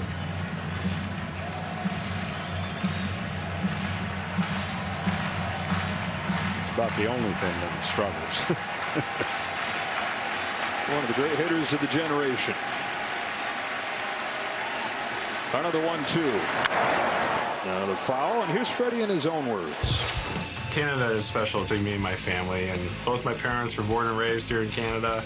Every time I come back to Toronto, it just makes me feel a little bit closer to my mom, who passed when I was 10. So this is a special place for me and my family. My dad will be in the stand, so I'm looking forward to getting going.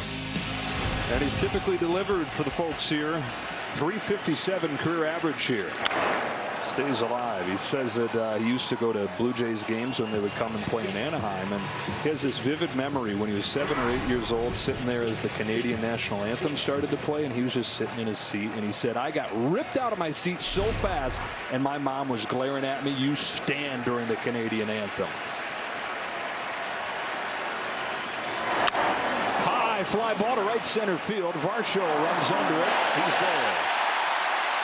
Back to first goes Betts. 2 gone in the 5th.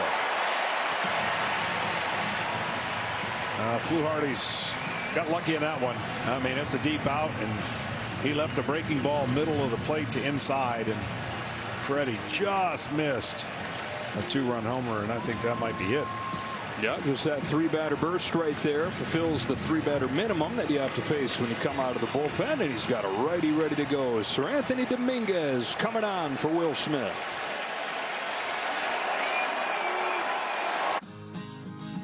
In honor of our veterans, raising disseminated without express written consent.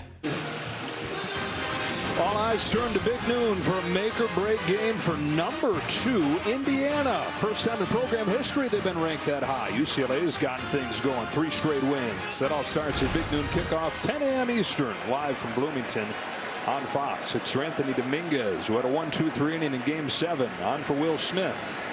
Smith swings at the first pitch and sends a lazy fly to right field. We are halfway home in Game 1 and tied at 2.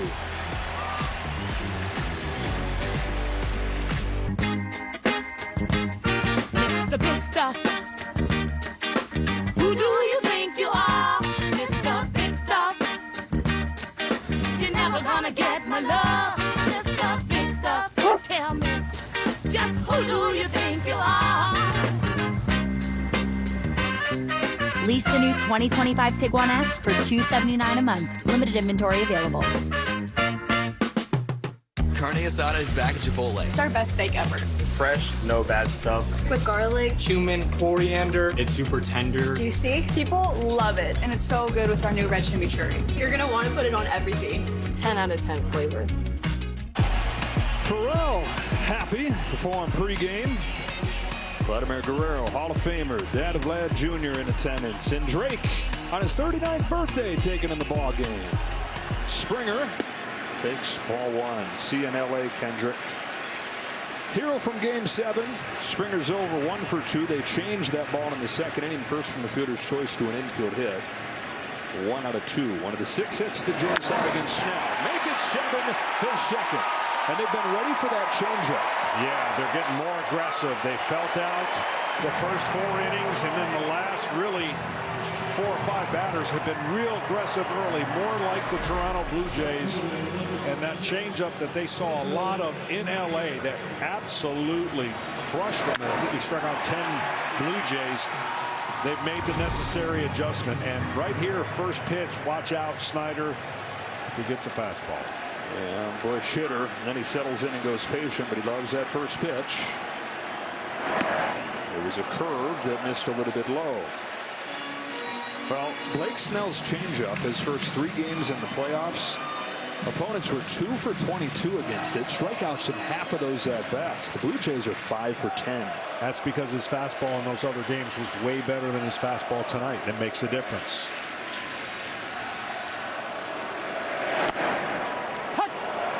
When his fastball command is off, the hitters don't have to respect the fastball as much, so they can sit on a pitch knowing that the fastball hasn't been pinpoint and he's not 0-1, 0-2 on hitters.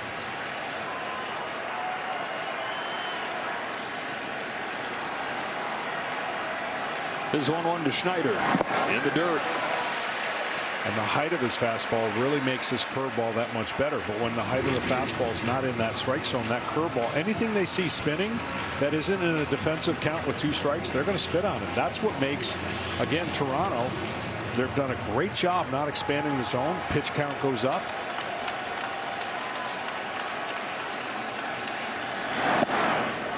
Caught the outside corner there, 2-2. As good as the Dodgers starting staff has been, they have not seen a lineup quite like this. And I know Milwaukee statistically was similar the way they profiled, but it's just not the same. Not the same kind of punch either.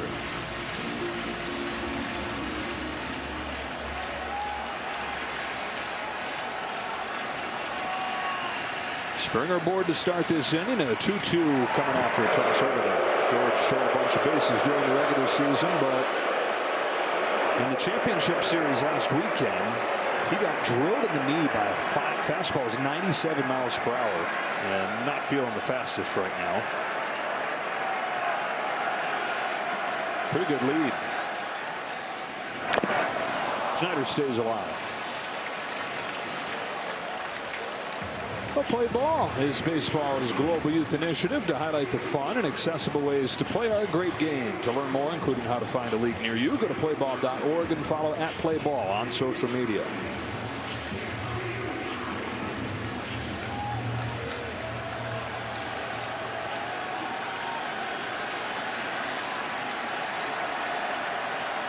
Another 2-2. Schneider on the ground left side. Muncy to second one. First double play. Second one the Dodgers have turned. And what a big spot to turn that in. Now you get Guerrero with the bases empty. You are not kidding. That was a changeup that stayed up, but he pulls it to the third baseman. See how this changeup, and he gets on top of that. On top of that ball, goes right into the ground. And I'll tell you, Muncy delivered a strike. That's what helps turn that double play. A little help from Freddie Freeman on the back end. And Guerrero, who has reached both times, a walk and a single, stands in a tie game. First one from Snell. Rip and a miss. A rare, very rare swing and a miss from Vlad. Twice as many hits as he has swings and misses in the playoffs. Oh, strike 2.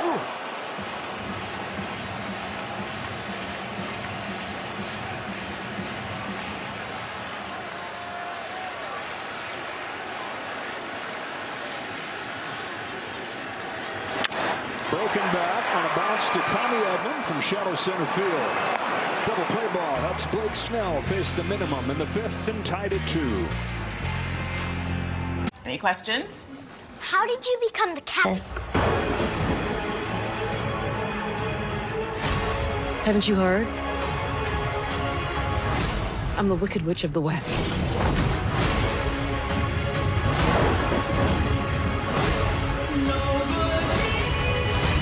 Join with me. Help me fight the wizard.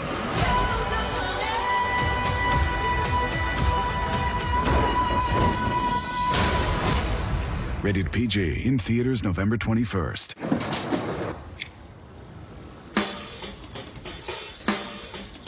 Here we go.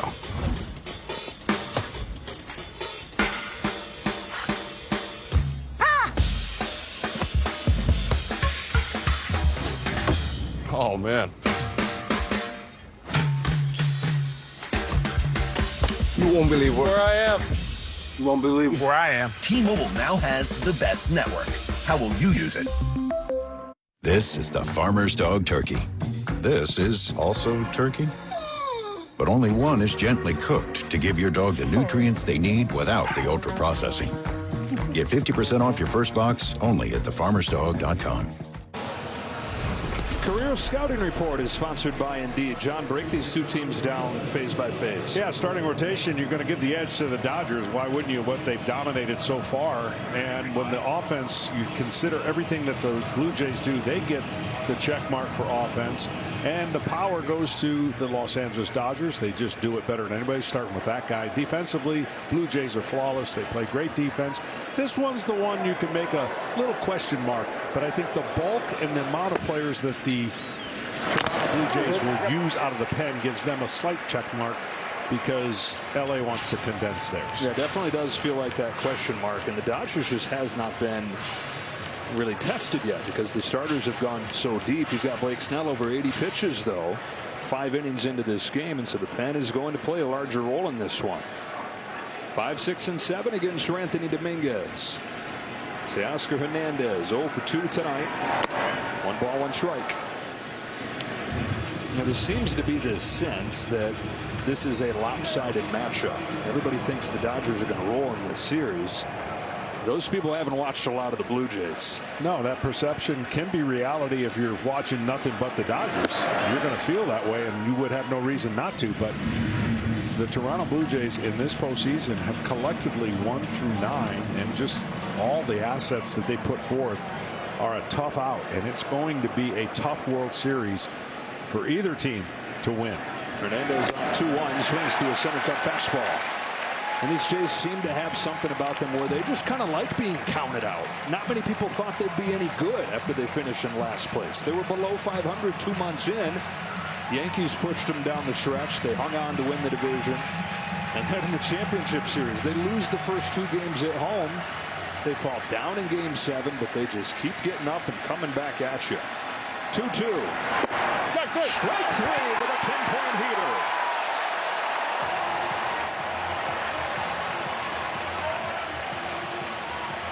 This is the 5th matchup between one team coming off a sweep and one team coming off playing 7. The team that does the sweeping is 0-4 all time in the World Series. Yeah, pretty crazy. You might think it's random, but it's crazy. You just think about the delay and the time off in between those series and the World Series, and the other team keeps playing for the most part.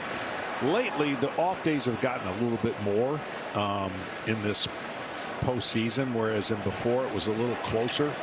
And so the Dodgers know how to deal with the days off. They've been there, done that, so that's not an excuse for them anymore, or nor will it be. Max Muncy, who bats right here, was talking to him about that before the game, and he said, look, it's not like any of us were red hot outside of what Ohtani did in that 4th game. So he said, it's not like there's a ton of rhythm we're losing. Had we all been feeling great and then have to take that week off, maybe a bigger concern. A pop-up, foul ground at third. Clement appears to have room and does. 2 out. Got a quick word from Capital One. What's been the highlight of your career? And that'd have to be Big guy. I've always been passionate about no fees or minimums on checking accounts. What's in your wallet? Here's Kike Hernandez. The Toronto Blue Jays, I believe, come back more than anybody in baseball. So you talked about all that narrative. That doesn't sweat them. They've come back already in this game to tie it up, but they're used to being down. Hernandez knocked in the first run for the Dodgers. Fouls that one into the glove for a strike. This guy, he would just as soon say, let me take half the season off. Call me when we get to the postseason. And they're probably not that far off from saying, all right, that is what they've got him for. Versatility in the regular season. And then postseason, Kike Hernandez. He is a .203 hitter in the regular season, .306 in these playoffs. And tonight ties Justin Turner for the franchise record games played in a Dodger uniform in the postseason. 86 tonight. Fastball just has all kinds of movement. Teeth. 1-2.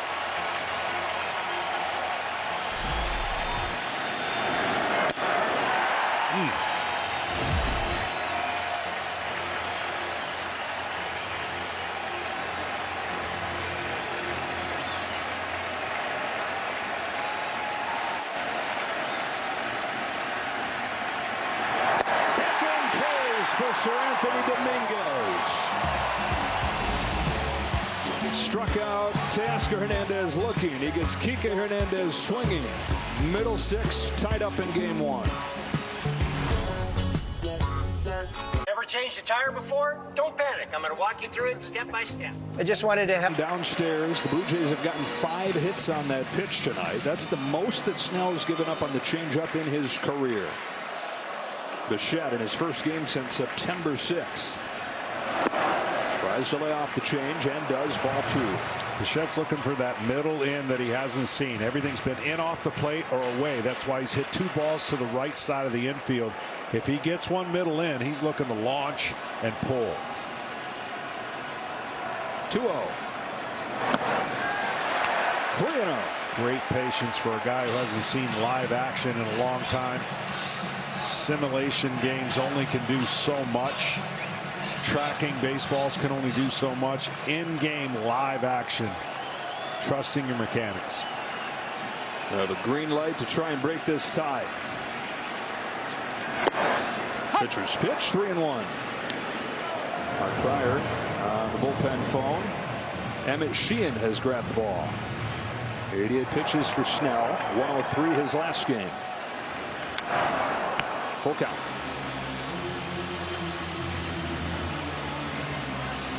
It's Bichette, Kirk, and Varsho for the Blue Jays here in the 6th inning. They'll do the same thing they did in Game 7 of the championship series. Come back and win it. A leadoff walk for Bichette.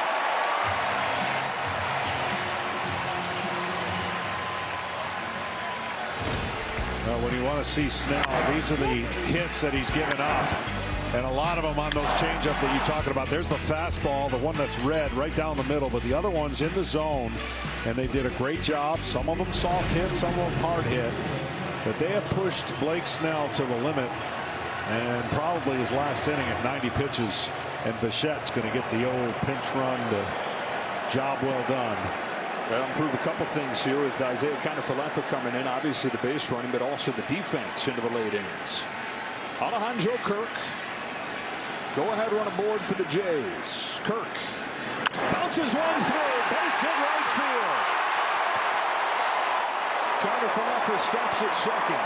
Kirk has been on all 3 times in this game. Go ahead run into scoring position.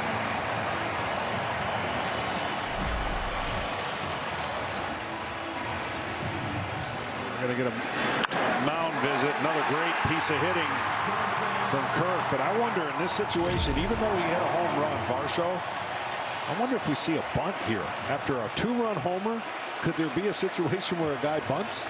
Well, Toronto is aggressive as any team when it comes to sacrificing. He does not have one this year. He has 5 in his career.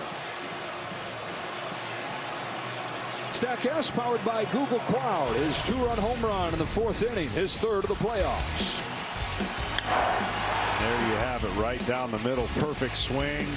Exit velocity almost 110. And that ball was peppered off the back wall. Dalton Varsho, Gold Glove center fielder. But here in his 3rd season with the Blue Jays, he's added the offense to that as well. 20 home runs in less than half a season. Now, if he's not bunting, which he probably won't, I wonder if you can go up there and sit on a breaking ball, because I don't know if you're going to get a first pitch fastball after what just happened. Sheehan's ready. And Varsho, even though it's a tough lefty-lefty matchup, now 5 out of 10 against lefties in the playoffs. IKF at second, Kirk at first. Muncy in at 3rd. There was a curve, but it wasn't close.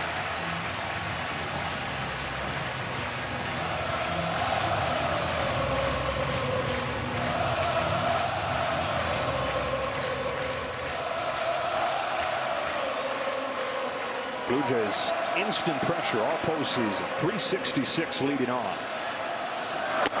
Oh, tied him up with a fastball, but it missed.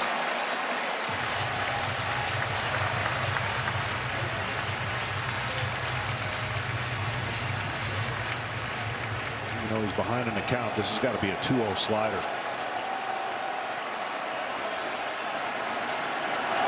It's a curve and it's dumped back. Get him back in the count right there. 2-1 breaking ball. Varsho was ready for it. Ernie Clement waits on deck. Sheehan's ready. 2 on, nobody out. A 2-1 from Blake Snell. Varsho swings and misses. 2-2. There was the slider. That was a tight slider right there in the zone the whole time, but never really. Look at that tight spin. Just breaks away from the barrel of the bat. Try to guess as a hitter where you think that pitch is going to be. Yeah, everybody standing. 2-2 on the way. Varsho fights it off.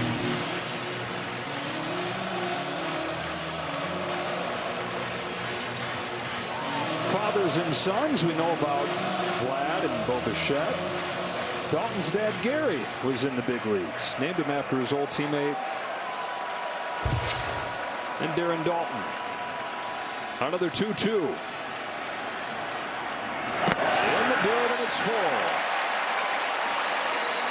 Well, this is more than likely going to be the last pitch for Blake Snell, unless he gets a double play ball here. So if you're Blake Snell, you're like, what pitch can I make perfectly here on a 3-2 count?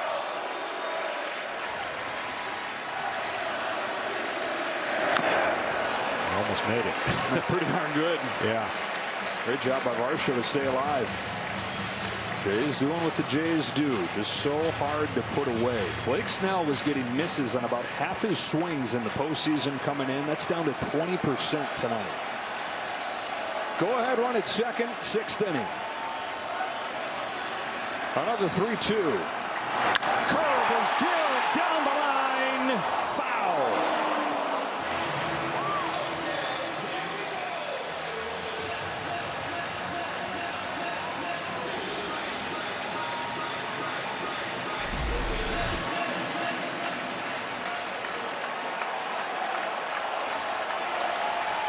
.100 pitch. Could be his last. Varsho paid the price. Or would have put him on anyways as ball 4. And the Jays have loaded the bases against Blake Snell with nobody out.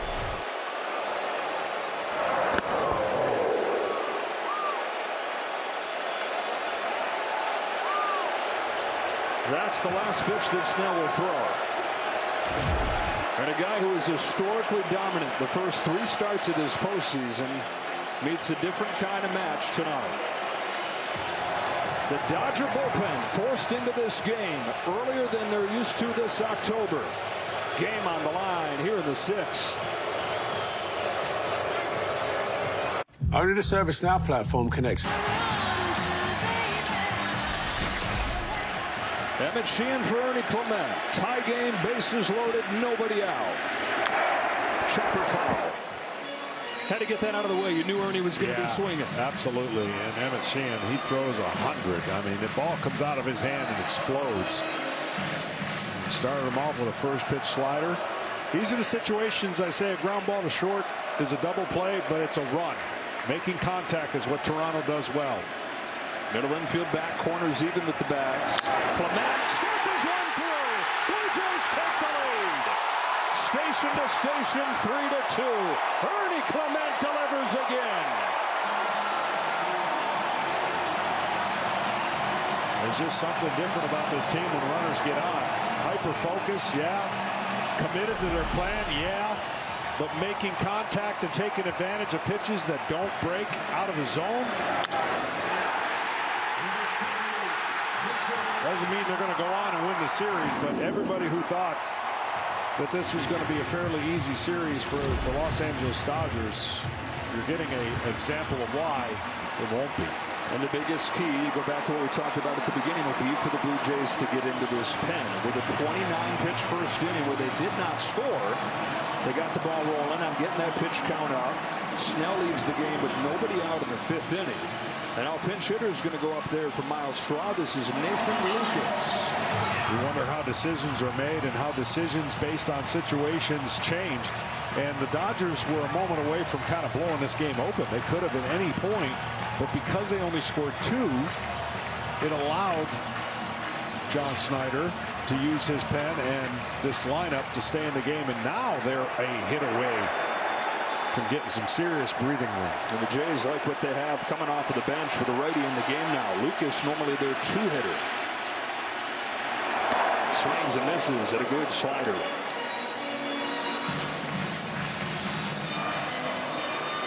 .333 in the postseason. One of the breakout stars this year, out of the middle of nowhere, Lucas. On an 0-1. Fouls it into the glove. Fastball at life. Yeah. Now same approach here. Again, a ground ball minus to the third baseman will score another run.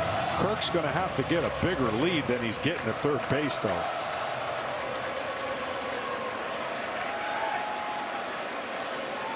Here's an 0-2.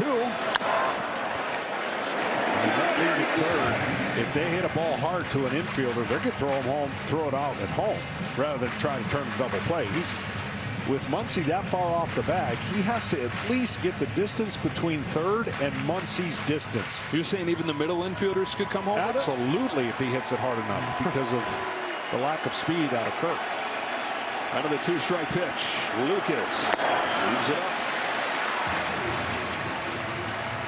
And at this point, runs are a premium, even though the Dodgers know that 2 runs or less, they're well within the game, and their strike offense with power can get them right back in it. Kirk at third, Varsho at second, Clement at first. Sheehan's 1-2 pitch. Almost hit it. Lucas didn't that knee down there.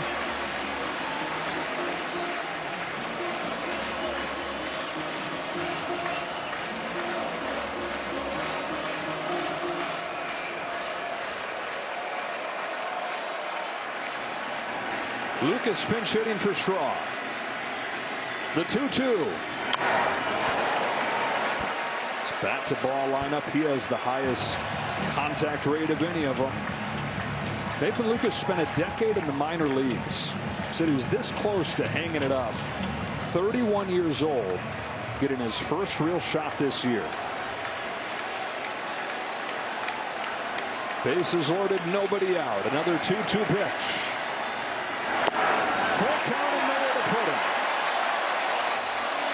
Well, based on the way that he's attacked the first 2 hitters, look for this 3-2 pitch to be a slider, I would think. Fastball command not great, hasn't thrown as many fastballs. Looks like he trusts his slider.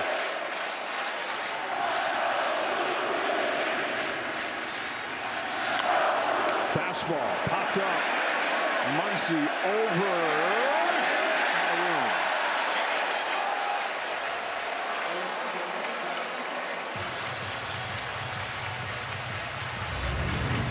Game 2, same time, same place. Kevin Gausman for the Blue Jays, Yoshinobu Yamamoto for the Dodgers. There have been 28 foul balls by the Toronto Blue Jays. If you don't think those add up, they do. You see a lot more pitches. Now another 3-2. He's walked in. That's 4-2 Toronto. Kirk can walk home.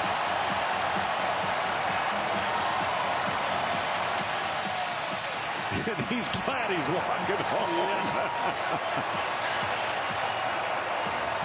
Wasn't that 0-2? 0-2, bases loaded, and a walk. I'd say that's one of the highest quality at bats Lucas will ever have under these circumstances. Infield is in here. Jimenez is up. Rakes it foul. So the Blue Jays have scored 4 unanswered, tying the game on Varsho's home run in the 4th, taking the lead here in the 6th. 2 hits, 2 walks, and a hit batter. Top of the order after Jimenez. He's down 0-2. So you're saying they got him right where he wants him. When they were down 2-0, they had him right where they wanted him, right? The way this has gone for these Blue Jays, these 2 teams tied for the most comeback wins in baseball this year.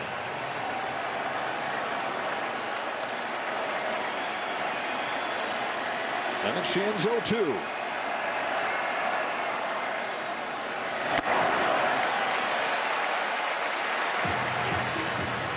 Sheehan did not pitch during the championship series. Dave Roberts only had to use 4 relievers. This pen has been covered up by the long starts. Base hit to right field from Jimenez. Again, 90 feet apiece. 5-2 Blue Jays. Bottom of the order, telling the story once again.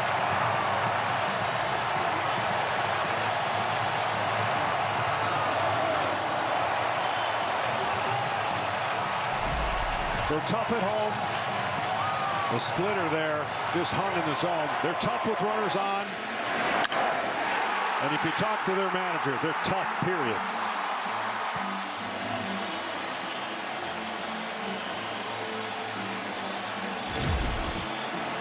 Six straight base runners to start this inning for the Blue Jays. 4 of those 6 had 2 strikes on them. 0-2, he had him where he wanted him. This kill pitch has been hard for these Dodger pitchers to put the hitters away. And now with the bases loaded, they've got Mr. Postseason coming up here. George Springer, Manny Ramirez, Jose Altuve, and then with 23 home runs, George Springer, 3rd on the all-time list. Well, he is loving these situations. He's super aggressive. First pitch, he hasn't had really one to kind of crank on, and I'm sure that mound visit was a reminder of, hey, look, make a quality pitch, you can get a ground ball, but if you don't, he's going to be ready to swing on the first pitch. 3 of his 4 home runs in this postseason have come on the first pitch. Bouncing ball left side. Betts had a hard time getting it out of his glove, but he does in time to come home for the first out of the inning mercifully on the 7th batter faced. And he did. He made a good pitch and got the ground ball. I mean, that's what's possible against this team, but you've got to execute. And that little bobble might have cost a possible double play.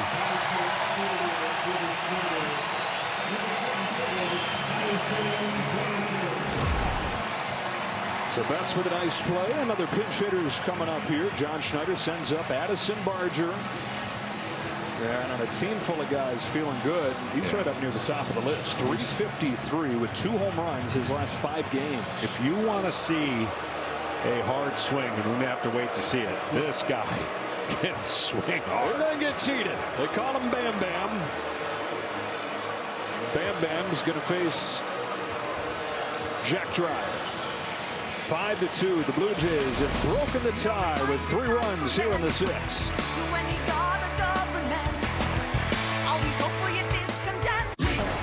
It's actually Anthony Banda in for the Dodgers to face the pinch hitter Barger.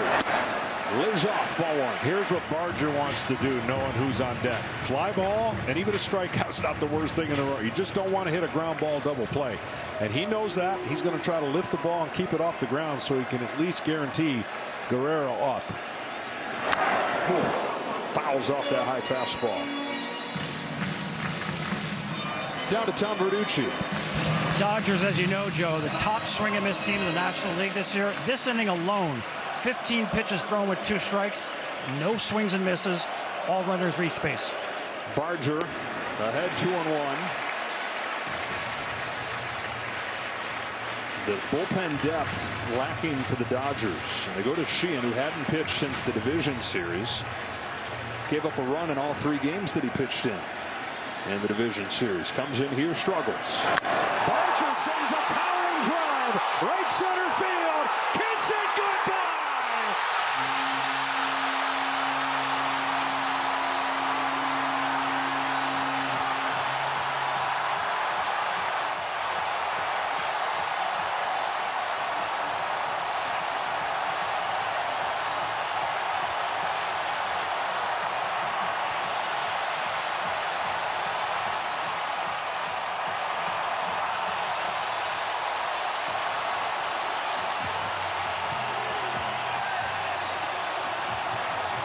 Barger has connected on a grand slam to break open game 1 and start this place shaking.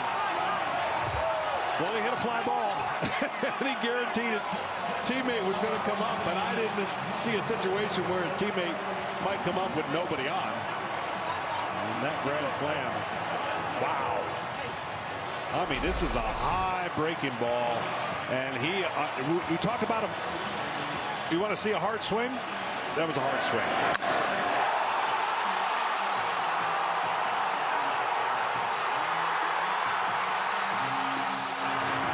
Guy that he pinch hit for. All right. And if you're unfamiliar with the Blue Jays, just learning about them today, just watch this 6th inning. Watch the bottom of the order set the table. Watch guys come off of the bench and deliver. Watch pesky 2-strike hitting. And then watch power hitting. It's all rolled in together. It is the Blue Jays who put 9 runs on a Dodgers staff that gave up 4 in the entire championship series.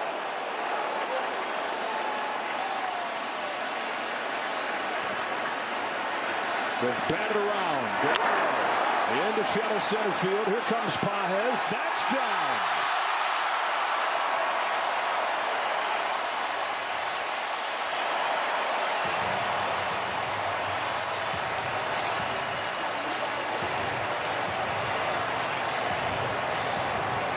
And we saw a little bit of this against the Yankees, their ability to explode and get the crooked number. One swing got a crooked number in the 4 spot. This obviously is not going to change who the Dodgers are, but it does change the narrative of how dominant the Dodgers have been. It's only game 1, and there's 3 more innings for them to bat, but this is what you wanted if you're Toronto and you're a Toronto fan, to at least show we're pretty good and we can score. Can we defend the great offense that the Dodgers have? 9 runs on 12 hits for the Blue Jays. Kiner-Falefa sends a fly to left field. Kike Hernandez. Kiner-Falefa, who came in as a pinch runner earlier in this inning, gets an at-bat in the same inning.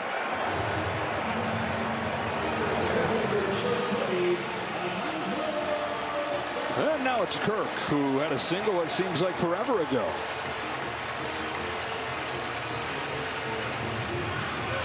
Perfect night going for the Blue Jay catcher. 2 singles and a walk, 2 runs scored.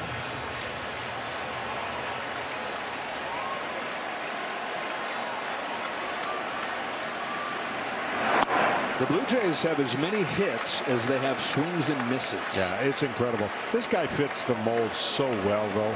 You know, underrated, maybe undersized. And there's your first pinch hit grand slam in World Series history. Wow. Here's a high drive off of the bat of Kirk, sailing back there to center. Does it have enough? You bet. Double digits for the Jays in game 1. What a statement from Toronto.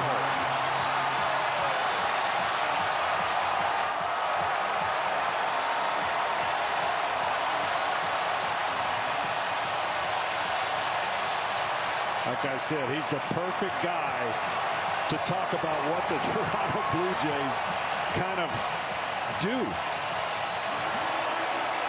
You walk off the bus, you go, ah. He's like,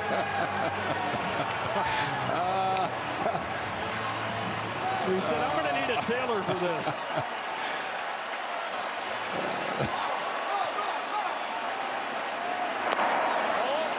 A 9 spot. I don't remember too many 9 spots in a World Series, I can tell you that.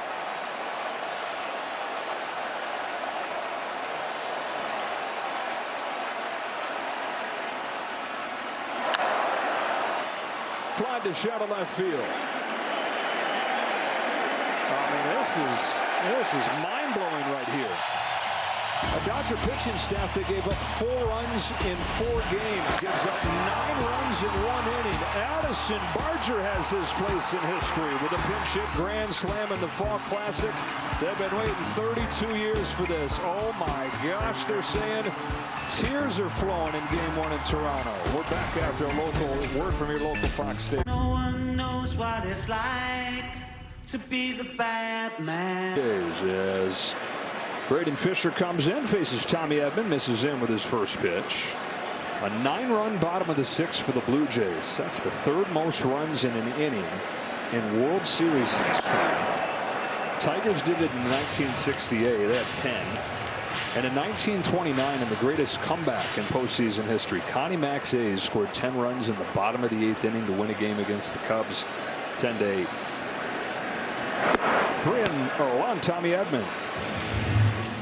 Well, with all the pinch hitting and pinch running, some defensive changes for you. Lucas and Barger, the new corner outfielders, and Connor Falefa is in at second for Bichette. That was not a good 2-0 pitch.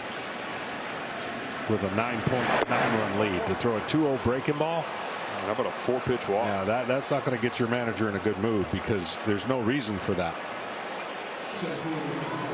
T-Mobile, the best network in the game, is now the best network in America.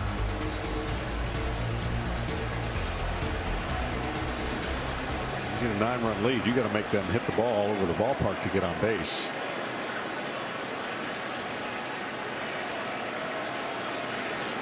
Pages is 0 for 2. Braden Fisher, former Dodger minor leaguer. Well, the fathers and sons here in Toronto. They also had Kevin Biggio, who was traded to the Dodgers, and the return in that trade was Braden Fisher. 7-0 as a rookie this year.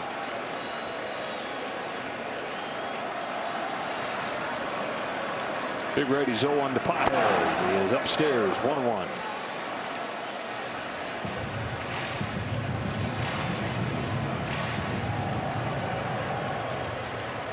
The 9-run lead also really for both sides at this point helps you go to the underbelly of your bullpen.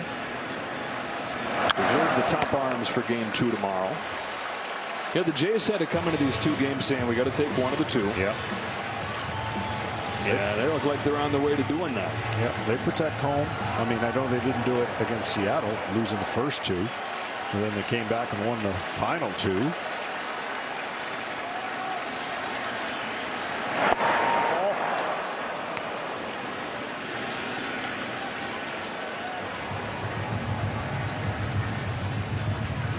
'94 wins this year, first division title in a decade. Getting to the postseason was only part of it, though. They've done that. They just hadn't won in the postseason any time recently. Strike 3 on Pages. In fact, it's their 4th postseason trip in the last 6 years, but they hadn't won a postseason game in a decade. They had lost 6 consecutive playoff games. Wild card round sweeps, 3 straight trips. Chris Bassett getting ready. So the first thing was just getting that monkey off of the back, winning 1. Bullied the Yankees in the division series. 7 games over the Mariners and a blowout to this point in game 1 of the World Series against Ohtani and the Dodgers. Shohei in this game 0 for 3 and has struck out twice.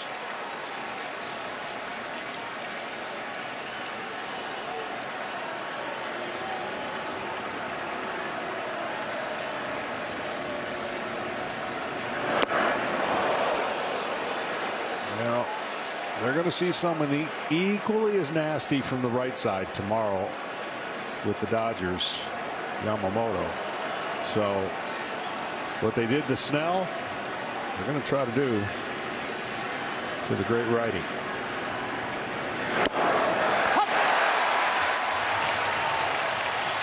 Well, you figured if the Jays were going to win this game, they'd get a really good start from Trey Savage, but they're looking at doing this even though Savage had far from his best stuff and only went 4. Correct. And again, like you mentioned, the lead in the game really takes some stress off of managing some high leverage guys. They brought in some of those that held fort. Now they got some breathing room.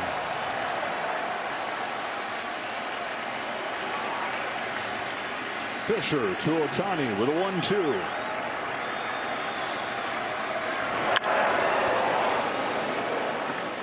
Shohei sends his apologies down the line to anybody that foul ball scared.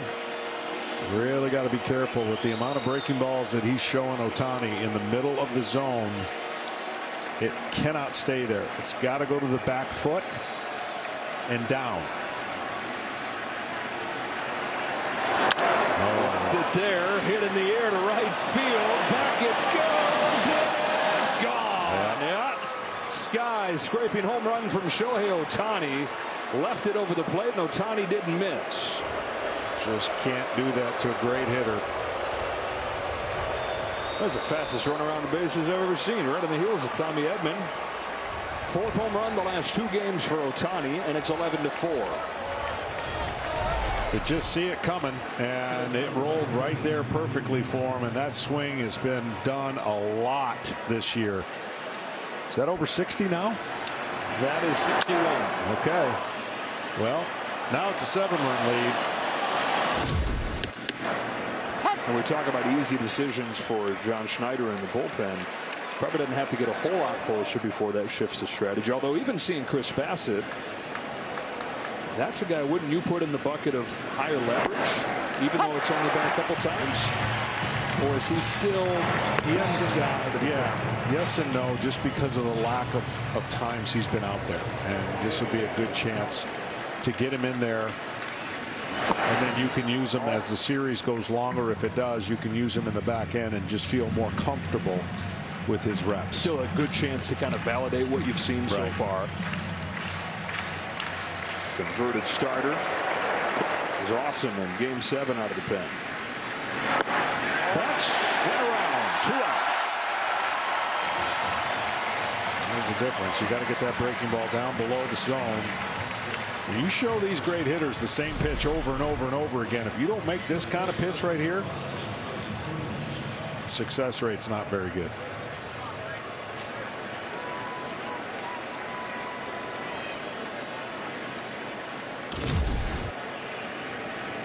Freddie Freeman has a walk in this game, but is 0 for 2.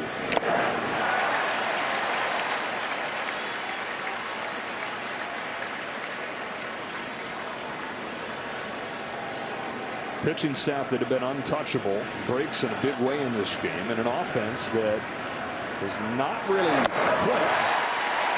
Still had. Look at the home run from Ohtani on a meatball. But this offense has averaged just over 3 runs per game since the start of the division series.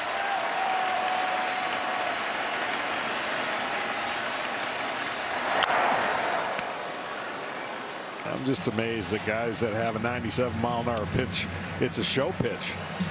Because the numbers say, oh, you got to spin it, throw your breaking ball, throw your cutter, throw your slider. He's got 97. Yeah, keep him honest. And everybody that comes in seems to have it. All in.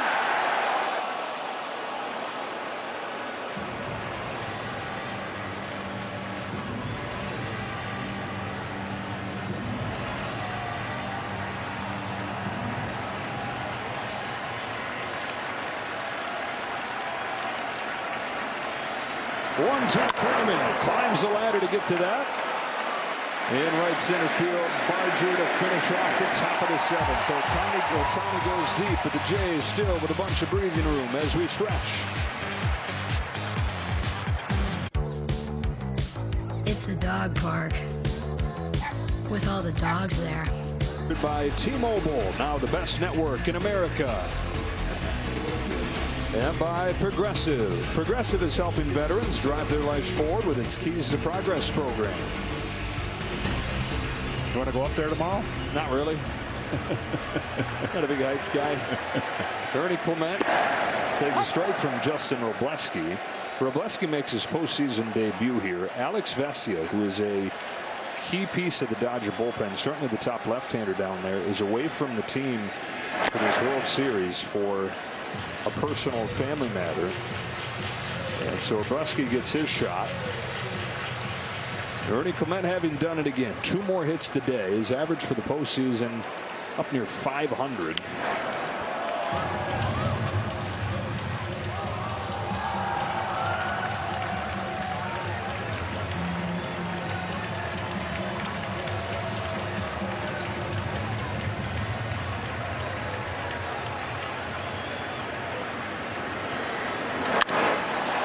Digs it out to center field for Paez. One away in the 7th, and time for Fox Foresight, powered by Google Cloud. 8 different guys have a base hit in this game for the Blue Jays, and Google Cloud has given them 26% chance to make it 9.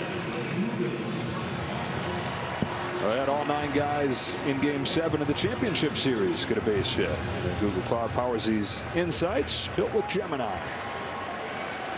So you're saying this guy would be 9? He would. I was looking through trying to figure out who that may be. Lucas doesn't have a hit. Pitch hitting for Miles Straw. He didn't have a hit. Schneider didn't have a hit. He's out. So this is the guy. This has got to be the guy. IKF. Bouncing ball to third. He's got good wheels. Close play, but once he gets him.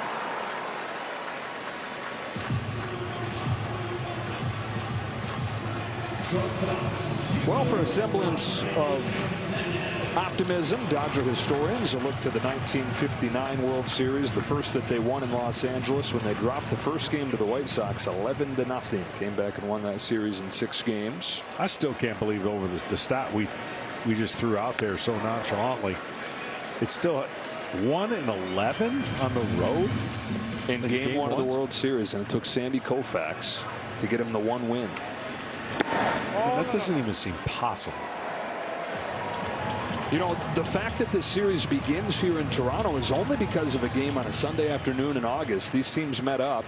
Dodgers won the first 2 games. Blue Jays came back to win it late. 94 wins to the Dodgers 93. That seemingly meaningless Sunday afternoon ball game decided home field advantage in this World Series. 3-1 on Jimenez. Hopefully we'll get to see Sandy Koufax maybe in one of the games. Go back west. 3, 4, and 5 would be in LA. Oh, Rick. That was so close. Rick. Flashing back to 1963 and those Yankees loaded lineups. Koufax and Drysdale and Padres shut him down in a 4-game sweep. And watch this ending. Watch this. Oh, shucks. Okay. Game over. Oh, we didn't see the rest of it. This is what I do. Just going to walk off. Koufax won game 4 as well. Yeah, that 63 Fall Classic. Prior to the championship series sweep over the Brewers, that was the only sweep of a 7-game series in Dodger franchise history.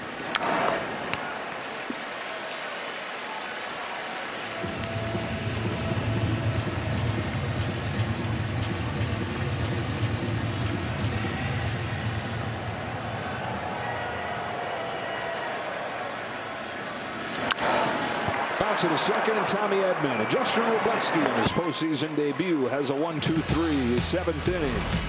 All Blue Jays with 11 consecutive runs. Big swings from Varsho and Alejandro Kirk and Edison Barger. 11-4 after 7 in game 1.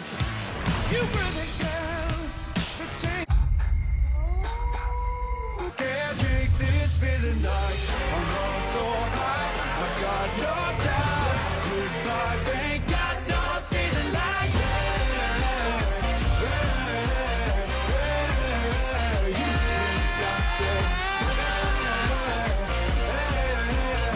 Find your postseason game day fit now at MLBshop.com. 36-year-old Chris Bassett, who missed the last couple weeks with a back injury, is a staple to the starting rotation, but has worked out the pen in these playoffs and was pretty darn impressive with a scoreless 8th inning in game 7 the other night. Arms, legs, change of velocity, change, spin. He does it all. And he just wants to mess up the timing. There's the slow breaking ball, and he'll throw an even slower. More pitchers 75 and below than anybody in baseball. As a guy that his manager John Schneider says does weird well. Weird works.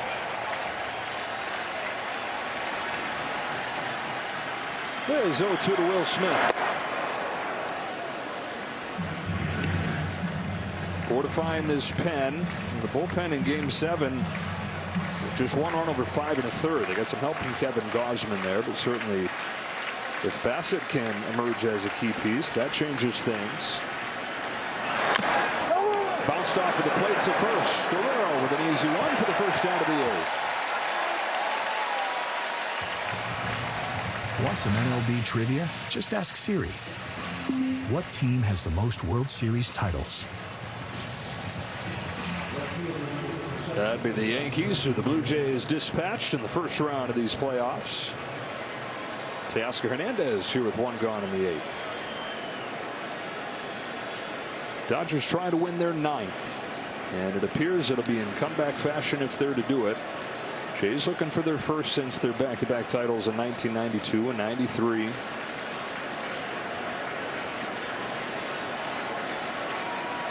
Yeah, trying to make the Yankees hold up as the last team to win back-to-back titles. 3 in a row, 98 to 2000. 4 and 5 years.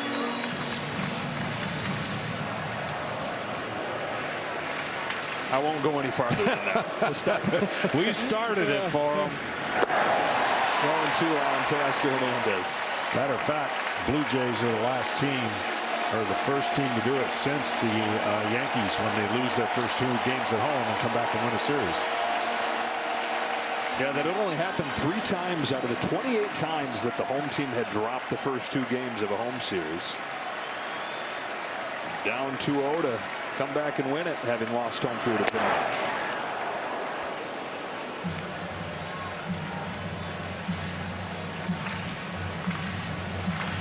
Chris Bassett out of a small town in Ohio. Former Akron Zip.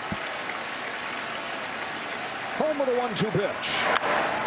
Pop fly, right side and out of play. And Blue Jays fans, I don't think, are surprised seeing this. We're not surprised. We've been here all month watching these guys, but I think a lot of people around baseball are probably saying, whoa, what happened tonight?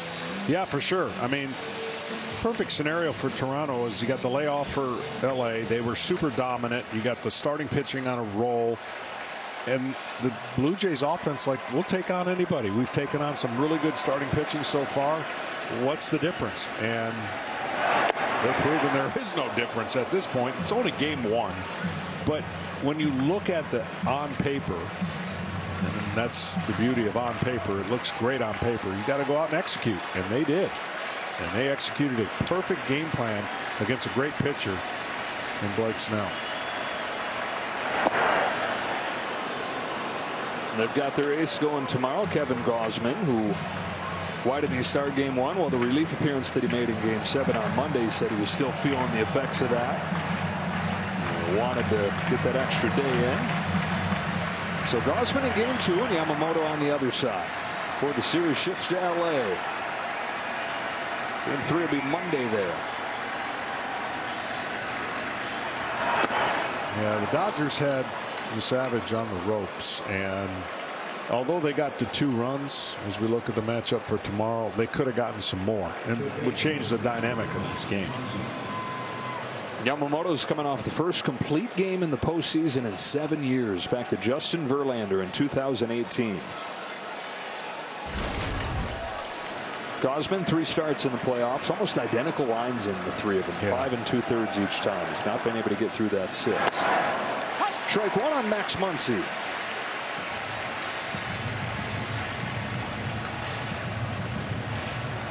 I don't even know why they have seats in the lower bowl, because absolutely nobody sits on the what I've seen. This is the #1 home field advantage in the majors this year. They're 54 and 27 at home. I've told a few people Monday night on that Springer home run is the loudest building I've ever been. Yeah, I agree. You pitched here in the World Series. I thought the Minneapolis Dome was the loudest I'd ever heard at that time in 1991, of course, game 7, but this one kind of trumped it. I mean, this was even louder? Oh, yeah. 92. Oh, yeah. Now, a little different point of view from where I'm hearing the noise. That's true. In the booth versus on the field. That series ended. This is the anniversary of that, with you as the pinch runner at third base. Yeah, in 1992. I was at third base with 2 outs, and Otis Nixon was at the plate, and I was as scared as you've ever been because our third base coach said you got to beat the throw to home because he's going to bunt off of Timlin. Well, he bunted, but he never got the throw to home. It was the throw to first, and tough way to end another one of our postseasons, but Blue Jays went on to have a historic ending the following year, the next year. Louis Varland's up in that Jays pen as a 2-2 comes home from Bassett to Muncy. Yeah, swinging at that looping curve. Here it is. Oh, boy. Man, you look fast. I'm nervous now. Did you run so fast, though? Oh, I was flying. I was prepared to run him over. Come on, Joe. You did that the next year, too. Yeah, that's right. Touched them all. That was the last World Series game played here. Game 6, 32 years ago. Kike Hernandez with 2 gone in this 8th inning. I know you've been communicating with Joe. He seems invested in this Blue Jays run. Oh, he is. He talks about putting the ball in play and well, look what you can do when you put the ball in play. And, you know, that's not the model for baseball over this course of the season. It's more swing and miss, homers and homers and homers. Well, they do both without the swing and miss. And that's why they're here. Joe is a part of those Whamco lineups. White, Alomar, Molitor, Carter, Olerud.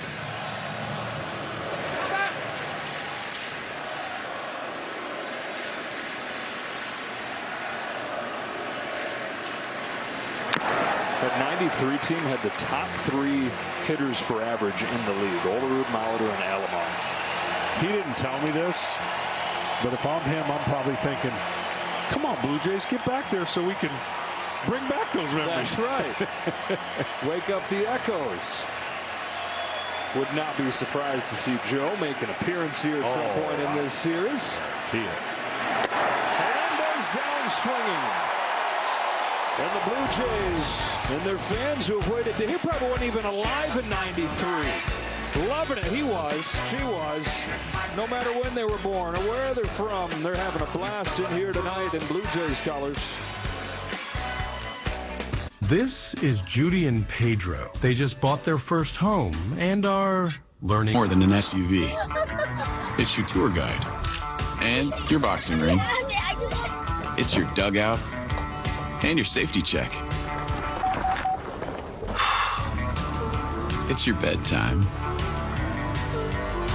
Your big time.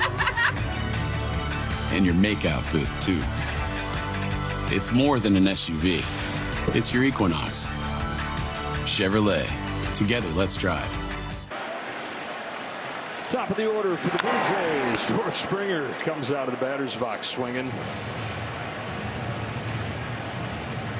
As Will Klein comes on to pitch for the Dodgers. His first postseason game for him, just activated on this World Series roster. Only pitched in a handful of games during the regular season.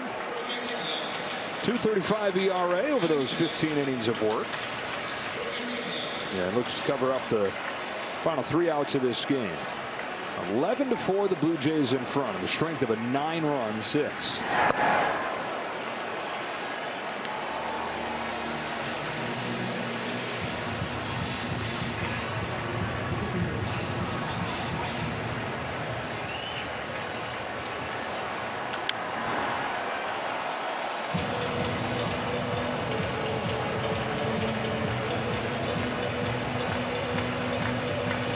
Only 4 home runs in all the postseason games the Dodgers played, given up.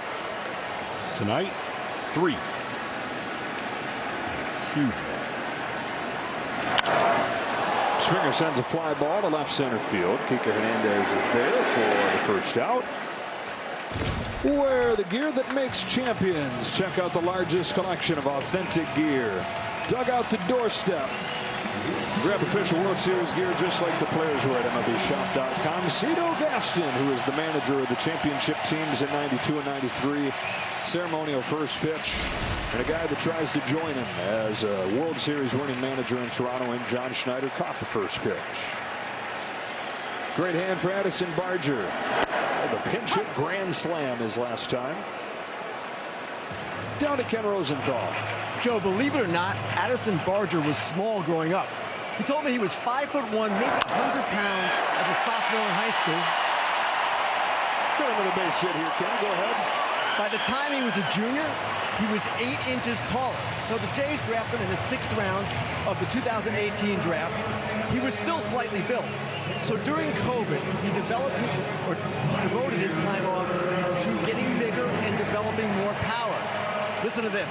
He went from 155 going into the spring of 2019 to 220 going into the spring of 2021. And now, guys, they call him Bam Bam.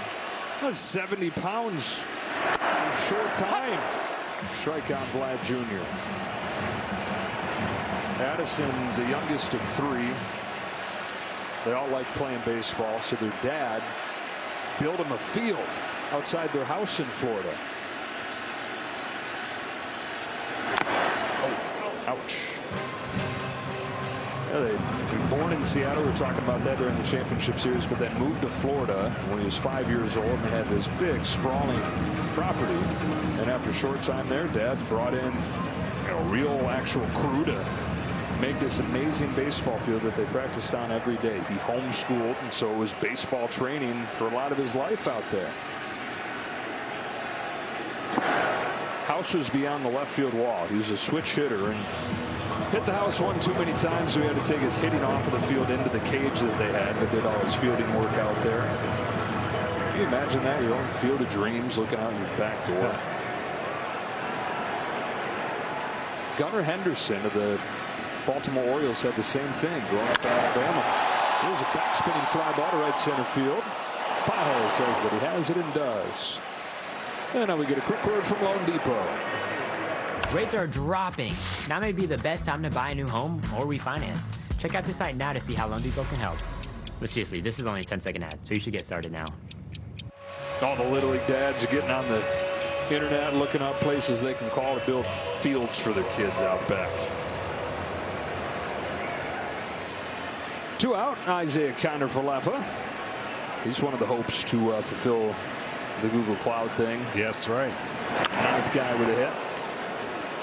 Off of the bench, pinch ran for Bo Bichette and flied out. It's down to 8% though. Yeah, it's dwindling. Kiner-Falefa, who signed a 2-year contract with the Blue Jays before last year, and then they traded him away, but got him back a year later from Pittsburgh.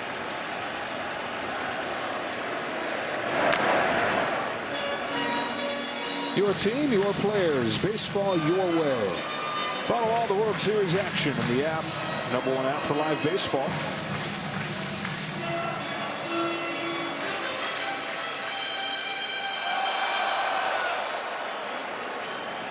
Talk about the bottom of the order getting things started today. It was the bottom of the order that set up Springer's home run in Game 7. Kiner-Falefa had a single in that inning.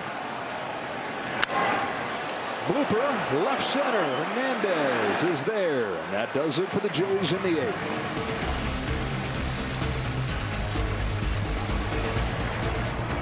What do you do when things... For our all-star crew. Started by Kevin Burkhardt, Alex Rodriguez, Big Papi, and Derek Jeter, presented by Strauss. 9 for the Jays in the 6th. You get 9 runs in a game, you're going to win 100 times out of 101. 11-4 in Game 1 as Chris Bassett looks to finish it off, and on one pitch gets pop-up here. Kirk with room. Edman retired like that.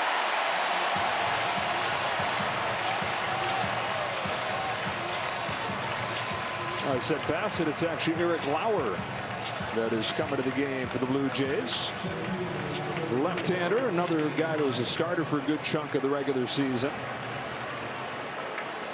And one of the few left-handed options they have down there. Pretty good record there, 9-2. Pajes.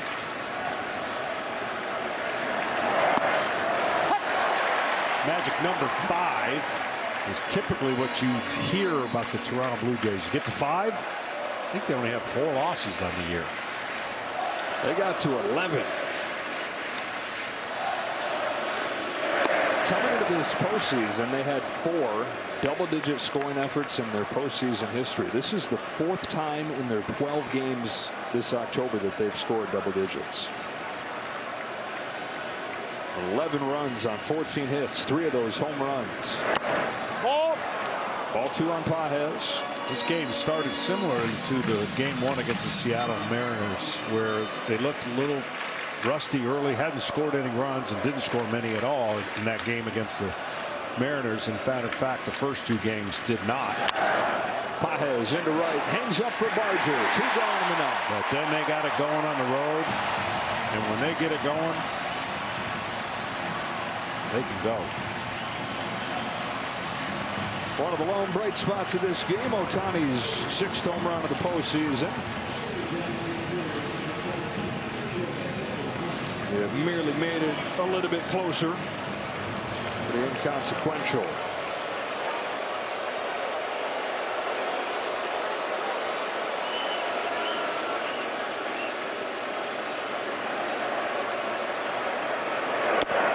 As the series goes on, but part of the reason for the boost for Ohtani is that they were pretty sure they were getting him. Oh, yeah. Came down to these two. Flowers 0-1. Ohtani takes the ball.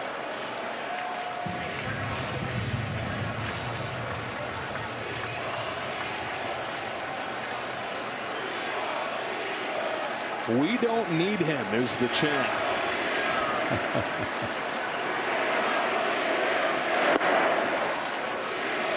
What's interesting is the offer was right around what the Dodgers made, $700 million.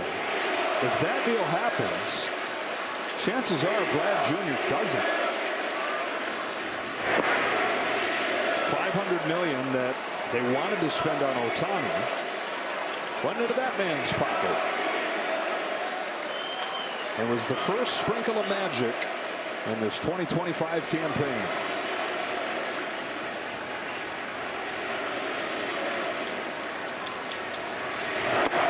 Walk for Ohtani.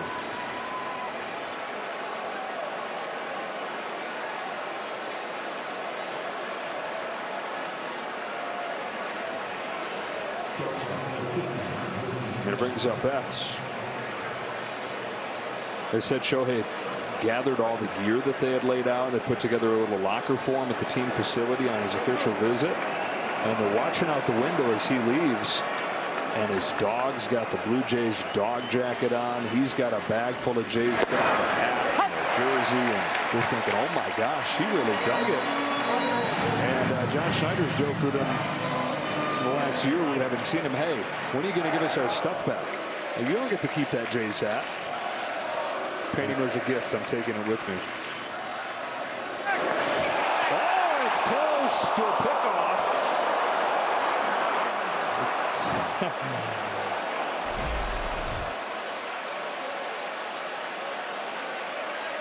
Now, Babe Ruth was once caught stealing to end the World Series. And the modern day version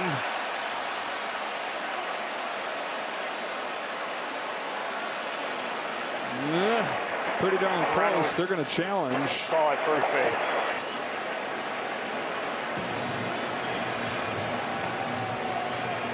This one would be a little more forgivable than Babe getting caught stealing second. Game 7. Replay review presented by Zoom.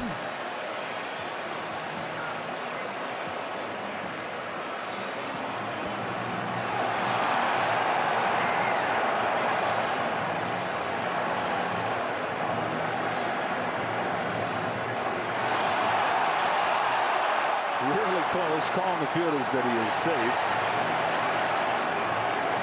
Do we get an overturned call and a pickoff to end game 1?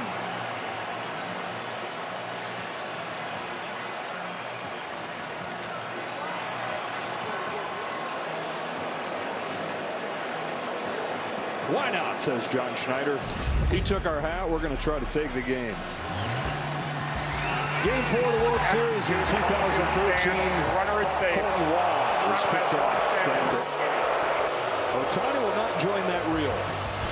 He's safe.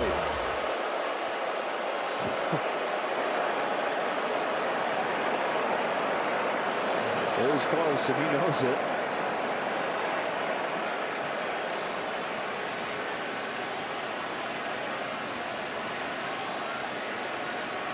It was just a good move. He wasn't trying to do anything. Matter of fact, he kind of stepped back and thought he was going home and then came to first.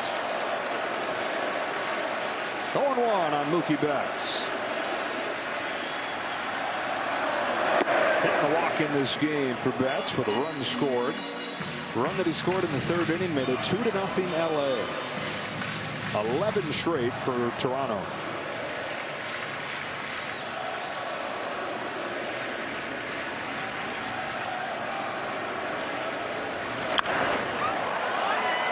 2.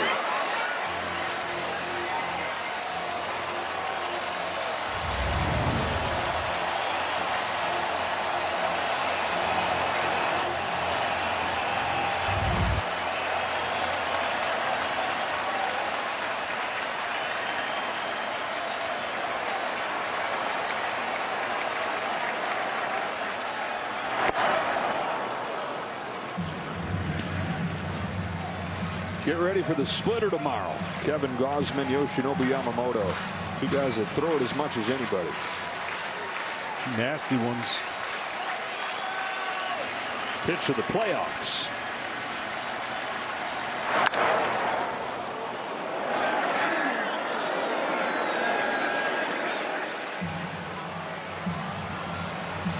Dodgers familiar with Kevin Gausman from his days in the division with the San Francisco Giants.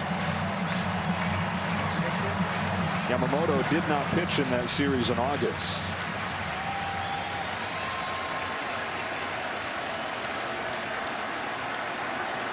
Two to bats. On the hands and out of play.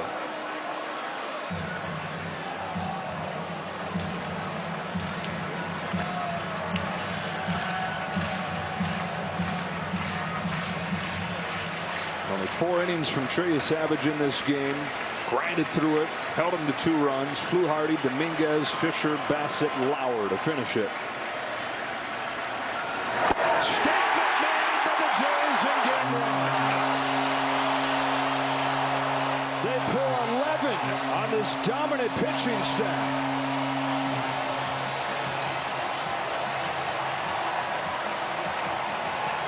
A lot went right. They got their superstar Bichette in the game for 6 innings. He contributed.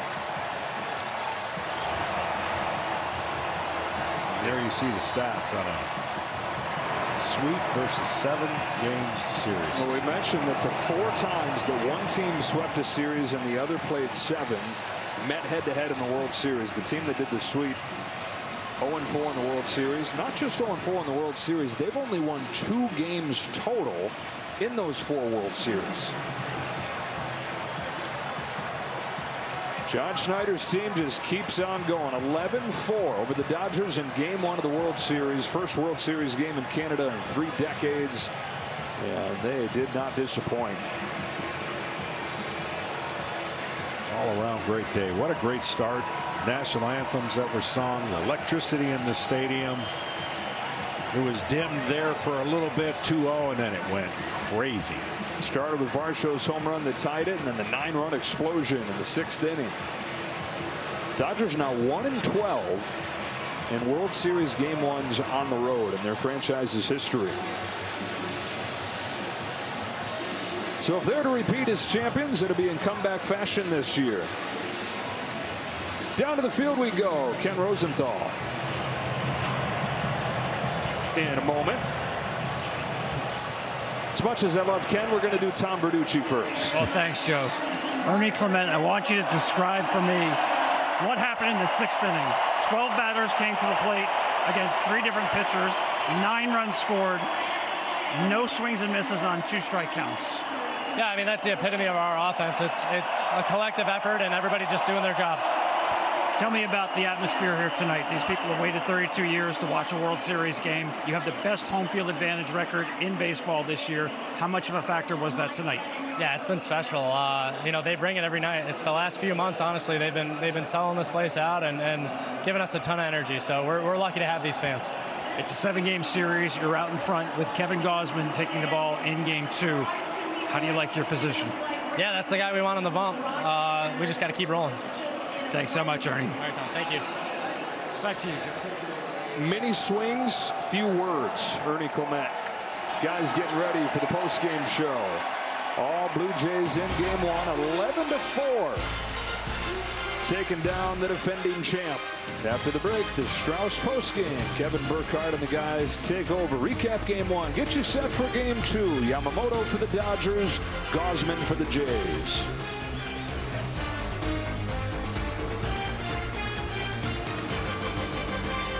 One goes to the Blue Jays, an explosion, a 9-run 6th inning, and these fans waited 32 years to be back in the World Series, and boy, was it worth the wait. 3 home runs. Offense, everybody contributing in this one. Kurt, a big day, 3 hits and a home run. And guess what? One of the heroes tonight joining us right off the bat as Addison Barger will sit down. A big part, obviously, of that monster inning with a pinch hit grand slam, the first in World Series history. And welcome to the post-game show. Jump right in. And Addison joins us. Great to see you. That was one of the coolest things ever for us watching it. What did it feel like for the guy doing it, that grand slam? I mean, to be honest with you, I don't even remember. It was so hard to just kind of gather my thoughts and everything. You know, it's just like a blackout moment. You know, it's crazy. So Addison, take me to the mindset. You don't start the game because a lefty's on the mound. Then you come in and pinch hit to only face a lefty and hit the first grand slam pinch hit in the history of that. Tell me about your mindset. What were you thinking? Honestly, I was just like, I was choking up a little bit and just trying to put the ball in the air, you know, get a run in that situation. I mean, I know it's a tough at bat left on left, but the goal was just put the barrel on the ball, hopefully get in the air, get a run in. Love it. Addison, congratulations on the bomb that you hit tonight. Man, World Series in Canada. First time in a long time. Tell me what is going on in the clubhouse. How is the motivation is going on in the clubhouse, especially with all those young guys that you guys have in the ball club? I mean, we just have such a tight, energetic group. Every day we're having fun in there. We're not taking it too serious. You know, we understand we're playing the Dodgers and they're a great team, but we're trying to keep everything the same and just go out and compete like we have all year. I tell you what, I've marveled at you guys' approach at the plate. I mean, it's pretty impressive to watch. How much pride do you guys take in contact, two-strike approach, putting the ball in play? Yeah, I mean, I don't really know how this has all happened and why our team is the way we are. I don't know if it's we have a great set of hitting coaches that are super supportive and awesome, but I think we're just trying to play baseball, play baseball the right way, get guys over. That was kind of taught. They were kind of hammering on that in spring training, like base running and situational hitting. And I think that's a big key to us. Addison, we're talking about how well your team is built. You guys have a college atmosphere feel to it, at least from the outside. Your starting pitcher, you Savage, starts in Dunedin, A-ball. You start in Buffalo, and you both are here doing great things. As you're here, what are you thinking, reflecting back, starting the year in Buffalo? You know, it's just baseball is so unpredictable. You never know where it's going to take you or what's going to happen. So it's just my mindset then was kind of just stay true to the process and hope it works out, and it's still kind of staying the same. How much a guy like Bichette, Springer, Blatty help a young guy like you in a team like that? Yeah, I mean, they're the leaders of the team. They help all the young guys, not just myself. But, you know, if you need to talk about anything, they're pretty much always there for you. And we know they have our backs no matter what. And I really appreciate them. I tell you, one of the great things about playing in the World Series is not only just on the field, but it's before you come to the game, walking around town, people in your ear, people cheering for you. Talk to me a little bit about the atmosphere it's been here in Toronto for this much anticipated World Series. Yeah, I mean, I think we have the best fans in baseball. Obviously, a whole country behind us, and we feel the energy every single night. I mean, they're awesome. We see them on the streets, like you said. Go Blue Jays! I'm here on the street every day. You know, I couldn't be more happy to be here. Addison, just team-wide philosophy. We've talked so much, and we've seen it obviously about your approach and the contact you make and how tough you guys are to strike out. But it's not just contact. You make contact and slug as a team. You make hard contact. Is that something that was discussed before the season with you guys, like team-wide? Obviously, you swing like a sledgehammer. It's so fun to watch you swing it. But was making not only contact but hard contact something that was team-wide approach that was discussed, way back in February? For sure. I mean, David Poppins came in and said, "Hey, we're gonna. I don't care if you swing at breaking balls in the dirt. Get your swing off. Get your A swing off every time."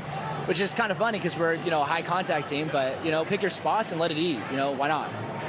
Hey, 2 things. First of all, I want you to look at the camera and say, "Hi, Adam." That's his father. Say what's up to your pop right there. Hi, Adam. There we go. Second of all, no, I know what I'm talking about. I like it. Guy. Second of all, this guy have a home in the Dominican Republic. Just so you know, now you need to go to Casa de Campo also, okay? Okay.